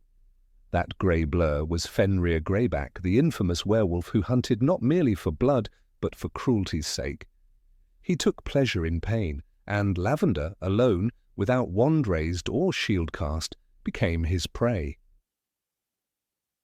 This was not a full moon night. Fenrir was not in his true werewolf form, which ironically made him more dangerous in some ways. He retained enough of his human mind to be strategic, and enough of his monstrous nature to be lethal. He attacked, not out of necessity, but for pleasure. And according to Rowling herself, Lavender was still alive after the fall. That image, her feebly stirring, broken but alive, is more horrifying in hindsight than if she had died instantly. It meant there was still a chance. Professor Trelawney and Hermione Granger arrived seconds later, but seconds in battle are eternity. Trelawney, usually seen as frivolous, almost useless, hurled a crystal ball down the corridor in a rare display of resolve. Hermione turned Lavender over, but the narrative moved quickly onward. No closure, no mourning, just silence. Later, Rowling was asked directly, did Lavender survive? She responded that Lavender died from her injuries, and though the book left it ambiguous, the decision was made after the fact. But Rowling added a bitter caveat. Lavender might have lived if someone had reached her faster. That single sentence reshaped how fans viewed her death. It was no longer a tragic inevitability. It was a preventable consequence. It raised uncomfortable questions. Why was she alone? Why was there no one protecting that corridor Where were the professors, the members of the Order, the Aurors? Why did a student, not a fighter, not a warrior, die in a hallway with no one to shield her? The Ministry would go on to classify her death unofficially as collateral damage, a casualty of war, no fault assigned, no names listed. But that classification, while convenient for bureaucrats, stripped the truth of its meaning. Lavender wasn't killed by chance. She was failed by a system that collapsed under pressure, by defenders who were spread too thin, by priorities that left certain students more protected than others. The fact that she wasn't a prominent member of Dumbledore's army by the end, that she wasn't in the inner circle, may have doomed her. Fenrir Greyback's attack was not random. He was known to target the vulnerable, the isolated. He had attacked Bill Weasley years before, mauling his face in a non-transformed state. He didn't need the full moon to destroy someone. And yet Lavender faced him without backup. Was she retreating, looking for someone, trying to find cover? The books don't say, but her being alone says enough. She had no dueling partner, no watchful eye behind her, no shield to cast Protego when her own wand hand failed. The war exposed how thin the line between bravery and sacrifice truly is. Lavender Brown was a Gryffindor, the house that values courage above all, and she displayed it whether or not anyone noticed. She didn't flee. She stayed. She fought, if only by her presence. In the end, her house did not shield her. The lion was silent in the face of the wolf. Rowling's confirmation of Lavender's death didn't bring peace to fans. Instead, it opened a wound, because it wasn't just about Lavender, it was about how some characters were allowed closure, and others were not. Fred Weasley had a death that was mourned, memorialized. Remus and Tonks died hand in hand, but Lavender, she was just there, a footnote, a whisper, and that silence echoed through the fandom for years. It also brought renewed scrutiny to the chaotic structure of the battle itself. There were students on the front lines, children, and while some were armed, trained, and fiercely protected, like the trio or Ginny Weasley, others, like Lavender, were left exposed. The decision to include students in the defense of the school was made in desperation, but desperation is no excuse for negligence. Some fans theorize that Lavender was deliberately left to her fate, not out of cruelty, but out of cold, strategic calculus. She was not essential to the core resistance. Her skills were not seen as exceptional. The corridors had to be held and fighters were prioritized. But this interpretation, while logical, is chilling. It paints the Battle of Hogwarts not only as a fight between good and evil, but as a mirror of real wars, where some lives are valued more than others. There's another layer of tragedy in how Lavender's death was portrayed visually. In the Deathly Hallows Part 2 film adaptation, her body is shown in a brutal moment, limp, bloodied, undeniably bloodied. There is no ambiguity. The filmmakers chose to strip that final chance of survival from her entirely. And while that may have made the battle more visually cohesive, it robbed viewers of the complex moral weight that Rowling later introduced. The idea that she might have lived, that there was still breath left in her, made her death more haunting than a lifeless corpse. Lavender's earlier appearances in the series, giggling in divination class, doting on Ron, screaming when a rabbit was killed, made her easy to dismiss. She was often the comic relief, the silly girl, the clingy girlfriend. But that's what made her end so quietly devastating, because people didn't expect her to be a victim, nor did they expect her to die alone, and that indifference, reflected in the reactions of both readers and characters, is part of the problem. The war forced growth in many characters. Neville became a leader, Luna a symbol of peace and clarity. Even Percy Weasley found redemption. But Lavender's growth, if it occurred, happened off the page, and her death prevented us from ever seeing the full shape of who she could have become. That lost potential lingers, not because she didn't deserve a story, but because hers was allowed to fade. Professor Trelawney's presence in the moment of Lavender's death is significant. a woman mocked for her false visions, whose classroom was a sanctuary for dreamy students, stood powerless over the dying body of a student she once taught. There's irony in that. The seer unable to foresee this death, unable to stop it. And perhaps in that moment, even she realized that no crystal ball would ever give her the clarity she wanted. Hermione, too, was there. The girl who once mocked Lavender for believing in divination, who sneered at her for clutching her necklace after Ron's poisoning. Hermione tried to save her. She was too late. That image of Hermione cradling the body of a girl she never respected adds another cruel twist. In war, reconciliation often comes too late, and the people we underestimate become the ones whose absence we feel most keenly. In the aftermath, there was no memorial for Lavender. No stained glass window, no statue, no named honor. Her death, officially, is part of the Hogwarts casualty list, a line in a report. But to those who study the margins of the story, who look beyond the spotlight, her loss is felt deeply. Because her death is not just a tragedy, it is an indictment of how even the noble fail when fear overtakes duty. Lavender's story is a reminder that bravery often goes unnoticed, that being loud in love, emotional in public, or frivolous in youth does not negate one's courage in crisis. She may have screamed at divination omens or cried over Ron, but when the war came, she stayed, she fought, and in the end she was there, in a corridor of shadows facing a monster, alone, and still alive, until she wasn't. Number 22, Voldemort's loveless soul, wasn't just about the potion. The child who would become Voldemort entered the world not with a cry, but in silence, cold, unwanted, and already touched by something far older than himself. Meripa Gaunt, his mother, died shortly after giving birth at Wool's orphanage. She had used a love potion to bind Tom Riddle Sr., and once the potion wore off, he fled, unaware that the brief union had created more than a child. It had set a dark legacy in motion. Joanne Rowling confirmed that Voldemort's inability to love stemmed from this very origin. Yet this fact, though tragic, is merely the surface of a much darker truth. There is a theory both terrifying and subtle that even Rowling herself has validated. Voldemort's soul was not whole from the beginning. It was not torn by choice, as with the Horcruxes later.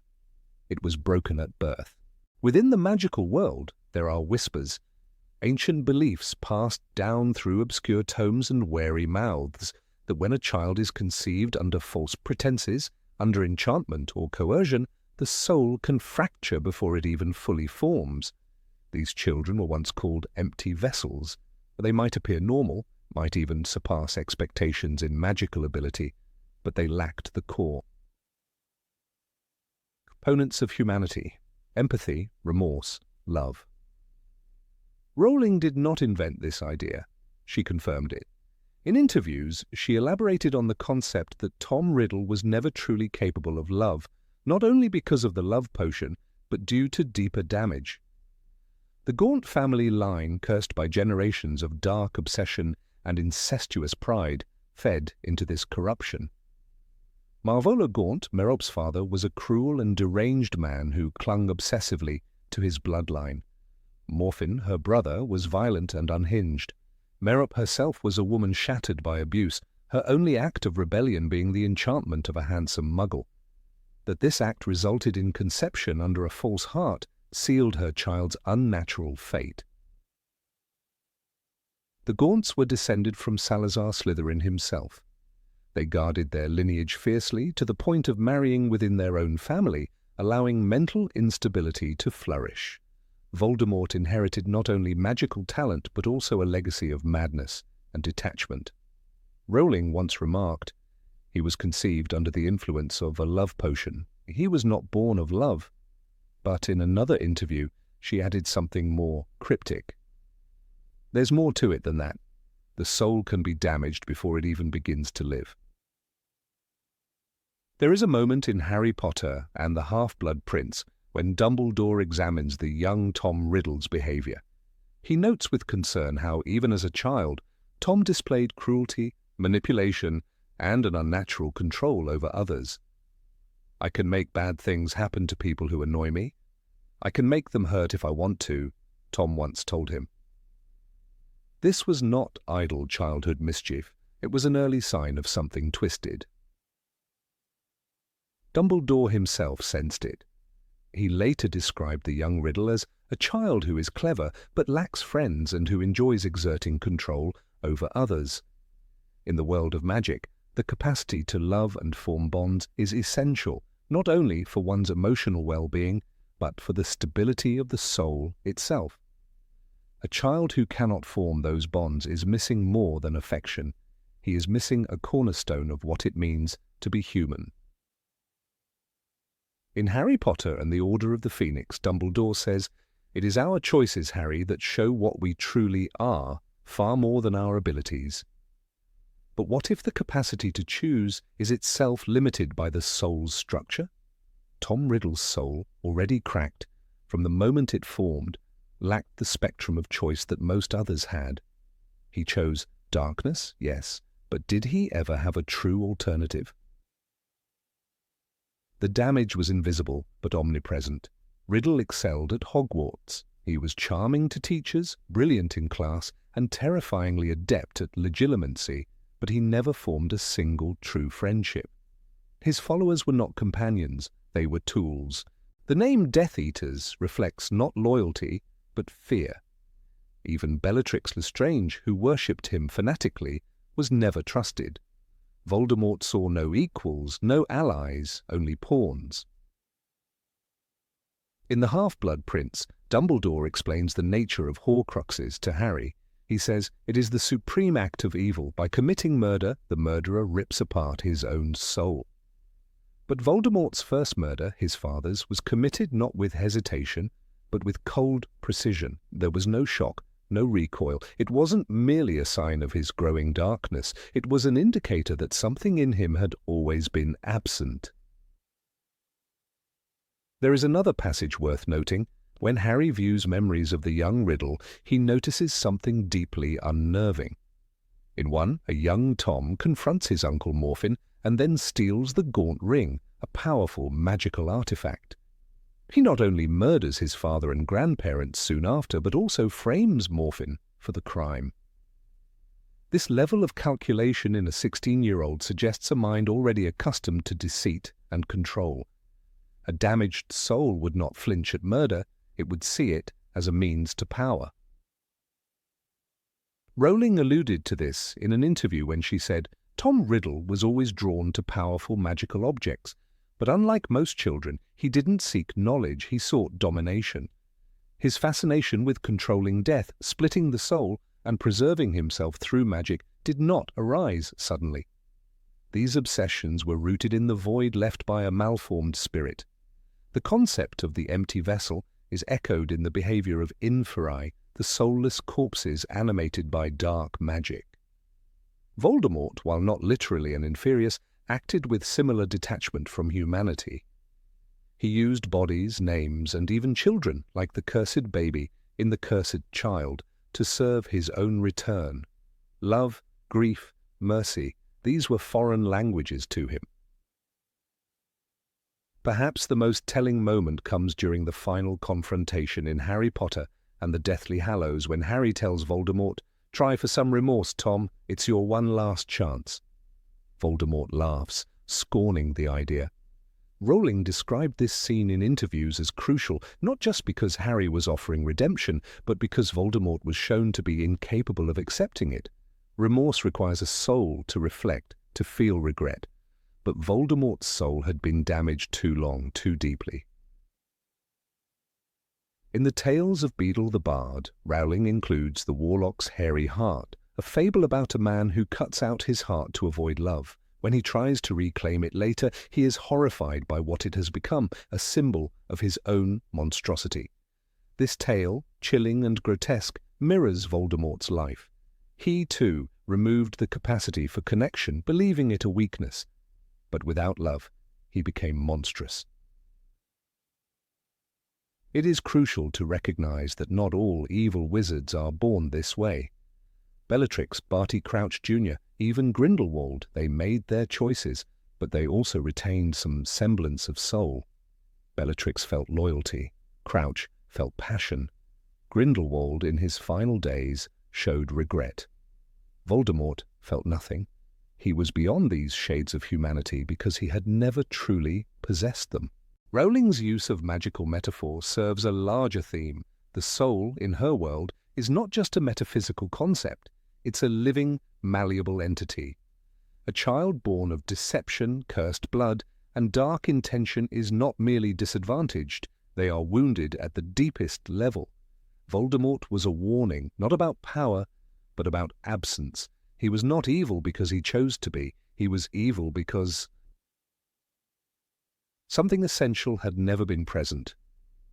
In the Forbidden Forest, just before Harry surrenders himself, he encounters a spectral version of Dumbledore in the ethereal King's Cross. They speak of death, of the soul, and of the fragment of Voldemort's soul that has attached to Harry. When Harry asks whether the fragment is truly dead, Dumbledore says gently, "Yes." That twisted, malformed part, the piece of Voldemort that could not survive even in another, dies in that moment. It is presented not as a murder, but as a mercy. Tom Riddle was not just the result of a love potion. He was the culmination of a lineage soaked in cruelty, an act of conception devoid of consent, and a soul never allowed to fully form. Rowling may have draped his story in fantasy, but the real terror lies in what Voldemort represents, the possibility that some souls, through a perfect storm of trauma and dark legacy, may be born unable to feel at all. And in this, perhaps, lies the most frightening truth. Because if Tom Riddle had been born whole, had been given love, had not been the child of a spell, could he have been different? Rowling never answers directly. She only says, we are all human, but some begin with more broken pieces than others. For Tom, those pieces were never found. Number 23. Harry's Parseltongue dreams were a psychic invasion. Of all the mysteries that wrapped themselves around the life of Harry Potter, few were as unsettling and intimate as the voice that hissed in the dark. Long before he understood Parseltongue, Harry heard the whispers of serpents in his dreams, sinister sounds that no one else could hear, seeping into his subconscious like smoke curling under a door. At first, the phenomenon was dismissed as an oddity, another strange byproduct of his magic. But as the years unfolded, a chilling theory began to take form, one that Rowling herself later confirmed. The voice was not a dream, it was a door opening. A whisper shared between two fractured minds. It was Voldemort reaching through the shadowed corridors of Harry's sleep. Speaking in a language only their bond could understand. In his second year, the first audible sign of the connection emerged. As Harry walked through the castle, the words came unbidden. Come to me. Let me rip you. Let me tear you." No one else heard them. Ron and Hermione, trailing beside him, were unaware. But for Harry, the words were unmistakable. He couldn't explain why the voice seemed familiar or why it slithered straight into his mind. Rowling revealed that this was not merely an ability to understand snakes. It was the Horcrux reacting.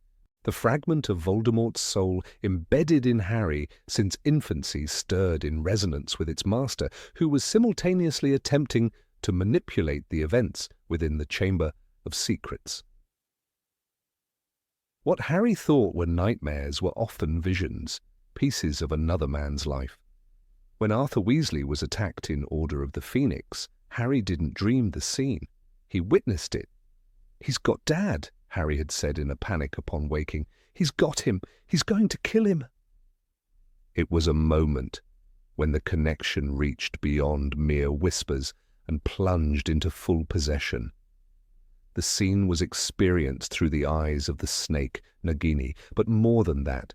It was Voldemort's perception, his hatred, his hunger that Harry absorbed. Rowling later explained that during sleep, the thin barrier between the two souls dissolved, allowing Voldemort's consciousness to bleed into Harry's mind, often without either of them realizing the full extent of it. The nightmares that left Harry gasping, sweaty, and haunted were not just his own. "I saw it," he would repeat, trying to convince Dumbledore of the reality. "I was the snake. I saw it attack." But what made these episodes darker still was the emotional residue they left behind. Harry didn't merely see, he felt. When Voldemort was angry, Harry burned with rage. When Voldemort was pleased, Harry experienced cold satisfaction. These were not dreams, they were intrusions. They were Voldemort's essence brushing against his own. The most disturbing example came near the end of Order of the Phoenix. After Sirius's death, Harry's pain was vast, but he also carried a taint, a sliver of Voldemort's glee. He hated himself for it. He felt invaded, defiled. The scar had always been a symbol, but now it became a doorway. As Dumbledore finally admitted, "You have been raising him like a pig for slaughter," the boy realized the depth of his manipulation. But even before that confession, his body had been betraying him each night, inviting another presence into his dreams. Voldemort didn't need to break in. He already lived there. The Parseltongue was not a gift. It was a symptom, a lingering echo of the violent spell that had failed to kill a child, but had left behind a splinter of a monstrous soul. When Harry first spoke to the boa constrictor at the zoo, it wasn't his own voice that echoed back. Something within him recognized the serpent's thoughts, instinctively answering, the way a shadow stretches in response to a figure. Rowling clarified later that the Horcrux, the piece of Voldemort lodged in his scar, was dormant most of the time, but strongest when Harry was vulnerable, especially asleep. The dreams, then, were not messages. They were conversations. When Harry dreamed of long hallways and closed doors, he didn't understand that he was wandering through Voldemort's mental palace. In Half-Blood Prince, these visions intensified. He dreams that he is riding on the back of a giant eagle. No, it is an enormous snake, Rowling wrote. Each night, his unconscious mind slipped into the lairs of the Dark Lord, witnessing conversations he could never fully remember, but always feared. Once, he saw Rookwood reporting to Voldemort. Another time, he observed the murder of a Muggle man. These were not figments of imagination, they were projections of a shared reality. What made this theory terrifying for fans was the implication that Harry was never alone, not truly. Every private thought, every tear, every trembling nightmare might have been seen or felt by someone else. The dreams weren't dreams, they were breaches. The nights when Harry heard the serpent whisper, he wasn't just eavesdropping, he was being watched. The voice that hissed, "Kill him, kill him!" in his sleep wasn't metaphor, it was command. Rowling later confirmed the theory in an interview. The part of Voldemort that lived in Harry wasn't passive, it was alive. It reached out to its source, tried to rejoin, to communicate. The dreams were attempts at alignment, a subconscious ritual of reunion. The reason Harry felt drained each morning was because part of his mind had been borrowed by something dark and ancient. This explains why, even at times of peace, Harry never truly felt rested. During the Ministry infiltration in Deathly Hallows, the vision returned with horrifying clarity. Voldemort was searching for the Elder Wand, and Harry saw it. He saw the murder of Gregorovitch, the trail of blood, the scorn. He was Voldemort, he was cruel, and he was amused, and he was scared. The boy trembled, not because of what he saw, but because of what he was. These moments blurred the line between observer and participant. Harry was not dreaming of Voldemort. He was Voldemort. It became increasingly clear that sleep was dangerous. Every moment of unconsciousness was an opening, every closed eyelid a signal flare for the parasitic soul within. Dumbledore's urgency to teach occlumency was not merely strategic, it was vital. Snape's harshness in those lessons wasn't cruelty, but desperation. He understood better than anyone what it meant to have Voldemort inside your head. But Harry, young and prideful, resisted, and Voldemort crept in night after night. The dreams Harry dismissed as confusion, corridors, doors, snakes, were not symbols, they were memories. Voldemort's mind was a labyrinth, and Harry wandered it unknowingly. When he dreamed of the Department of Mysteries, he was lured by false memory, by planted thoughts. Rowling explained that this was intentional. Voldemort used the connection as a trap, baiting Harry with what seemed to be visions but were in fact distortions meant to manipulate. The dream that Sirius was tortured? A lie, but Harry believed it because the line between dream and truth had already been eroded. The whispering in Parseltongue that plagued his nights was not always coherent. Often it was fragmented like static breaking through a radio. He is coming. He knows. Pain? Reward? But to Harry the words cut deep. They stirred something buried. He would wake up gripping his scar, breath caught in his throat. These were not nightmares, they were transmissions. The most dreadful realization came with the destruction of the Horcrux. When the piece of Voldemort's soul was finally purged from Harry, he lost the ability to speak Parseltongue. Instantly. Completely. That was the final confirmation. The snake language had never been a talent. It was not Harry's. It belonged to the invader. And now, with it gone, the silence was both a relief and a scar. The dreams ceased, but the memory of them remained, lodged in the quiet places of his mind. Even Ron, once skeptical of the link, began to see the horror in it. He saw how Harry's nightmares left him broken, gasping and hollow-eyed. He saw the distant look that crossed his friend's face after one of those nights. Hermione, always the researcher, dug through the theories of magical possession, finding eerie echoes of Harry's experience, but no one, not even Dumbledore, could fix it. The connection had been forged in blood and lightning. It could only end in death. There was a night, deep in the winter of their Horcrux hunt, when Harry dreamt of Voldemort standing over the corpse of a man with silver hair. The next day, the prophet announced the murder of Grindelwald. The dream had not been symbolic. It had been a broadcast, a psychic echo. Harry knew before the world did, and that knowing chilled him to the marrow. In the final battle, when Harry walked willingly into the forest, he knew he was not alone. The soul fragment within him was writhing, resisting. The dreams were over, but the nightmare remained. The piece of Voldemort inside him screamed as he approached death. It didn't want to die. It had lived too long inside a borrowed body, and it had become greedy. But it was purged by the very curse that once failed. And at last, Harry slept. Without fear. What this theory ultimately reveals is that the boundary between Harry and Voldemort was thinner than anyone suspected. He was not merely marked by the Dark Lord, he was inhabited. The dreams weren't messages, they were symptoms, they were cries from a second soul. And every time Harry heard the serpentine whispers in his sleep, it wasn't just a sign of danger, it was the sound of another mind pressing against his own, seeking reunion, control, and eventually dominion. Number 24. The Slytherin locket carried 2 generations of hatred. The locket lay heavy against Ron Weasley's chest, as if forged not of silver but of sorrow. When he wore it, the world twisted. Harry became unbearable, Hermione distant, and Ron himself, no longer a boy, but a creature gnawed by suspicion, failure, and fury. But the locket was more than a Horcrux. It was more than Voldemort's mutilated soul. It was a vessel of ancient hate, its chains steeped in the bile of a man who once walked the same hallowed halls, long before the Dark Lord learned to speak.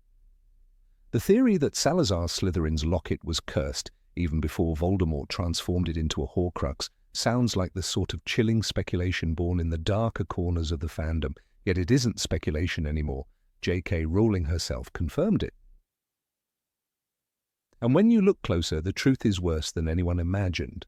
The locket originally belonged to Salazar Slytherin, the co-founder of Hogwarts, most deeply rooted in the belief of blood purity. Unlike Godric Gryffindor or Helga Hufflepuff, who cherished students for their courage or kindness, Slytherin sought lineage above all. He distrusted Muggle-borns, suspecting them of diluting the strength of magic. His descent into isolation was steeped in this belief, and eventually it tore the founders apart. When he left Hogwarts, the locket went with him, a symbol not only of his bloodline but of his pride, disdain, and deeply buried rage. That dark magic clings to such objects is not rare in the wizarding world. And this locket, Rowling revealed in a fan Q&A, had been laced with enchantments from Slytherin himself. It wasn't a Horcrux yet, but it was already poisoned. Generations later, the locket resurfaced in the Gaunt Shack, a relic of Slytherin's bloodline. Merop Gaunt, Voldemort's mother, wore it briefly before she sold it in a moment of desperation. She, too, had been poisoned by its presence. Her life was a story of abuse and decay, but the locket did nothing to soothe her suffering. If anything, it deepened the void. It passed hands until Hepzibah Smith, a collector of magical heirlooms, bought it and marvelled at its origins. This belonged to Salazar Slytherin himself, she boasted to young Tom Riddle. The moment he saw it, Riddle's fate intertwined with the locket's legacy. Tom Riddle stole the locket and murdered Hepzibah to keep it, but he didn't simply wear it or hide it. He bled into it, performed the ritual, split his soul and sealed it inside, and by doing so he didn't just infect the locket with his essence, he amplified what was already inside. The malice of Salazar Slytherin met the madness of Voldemort. Two rivers of hatred converged into one roaring tide. Rowling's confirmation of the locket's original curse changes everything. The artifact did not merely react to Voldemort's Horcrux spell, it embraced it. It grew more sinister, as if awoken after centuries of slumber.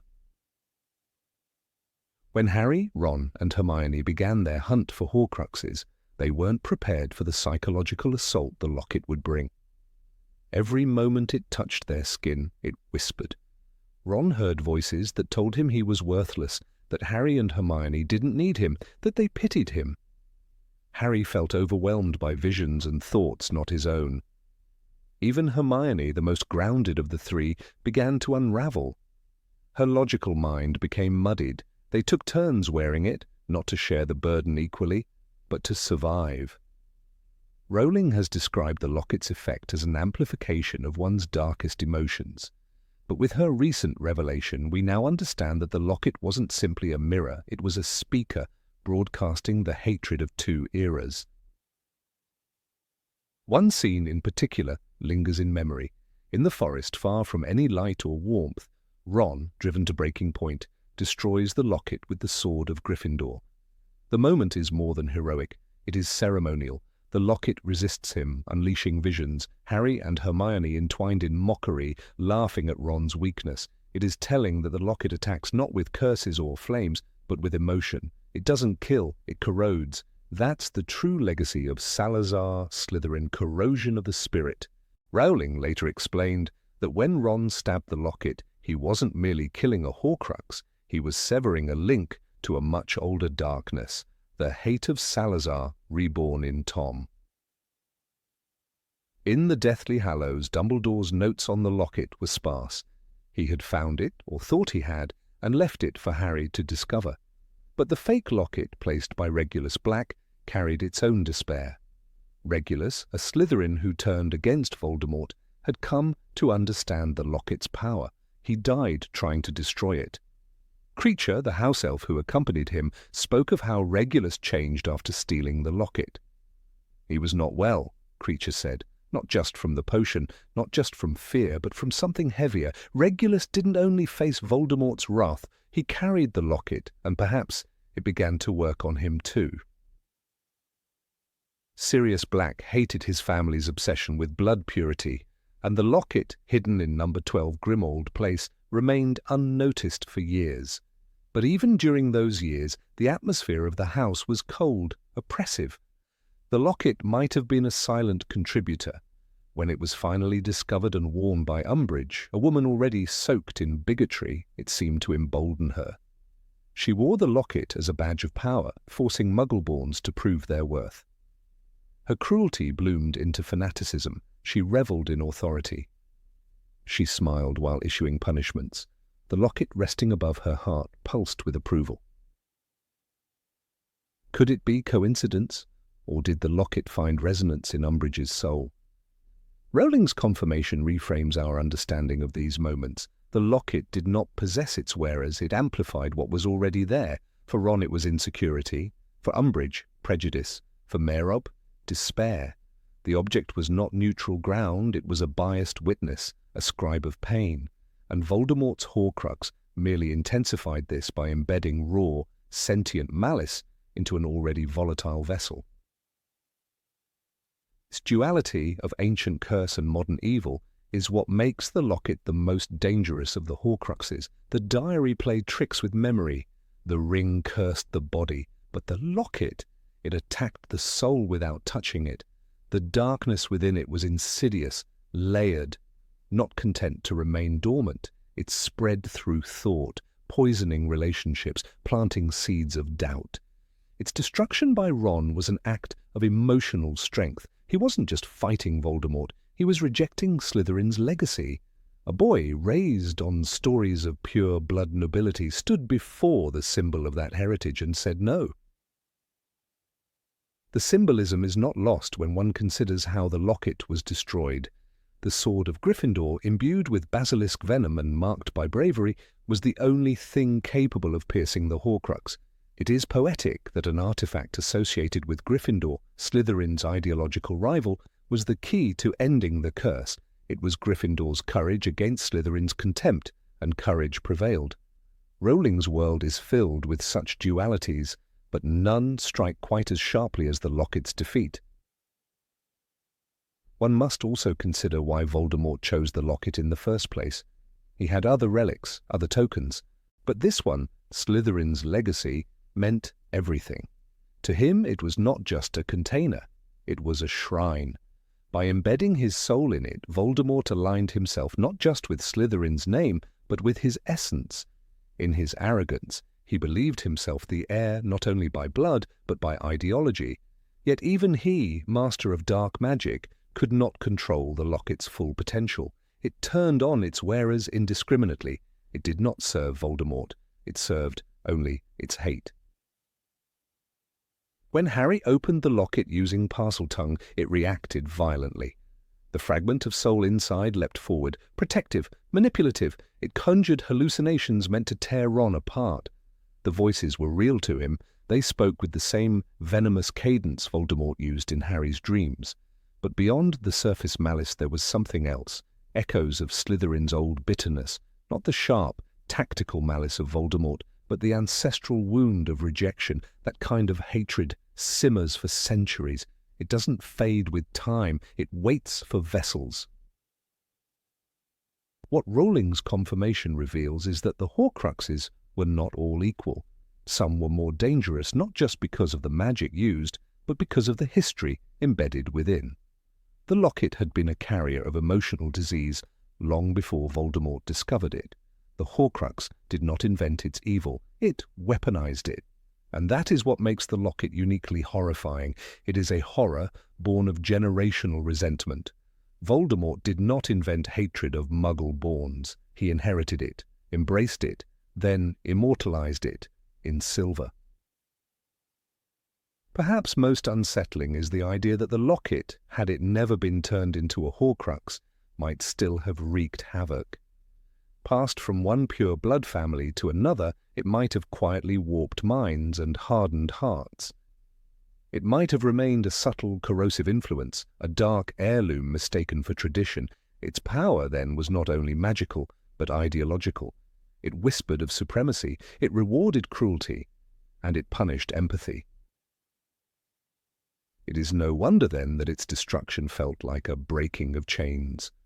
Ron, whose bloodline included no dark wizards, who had been told he was lesser by voice and vision, proved stronger than both Slytherin and Voldemort.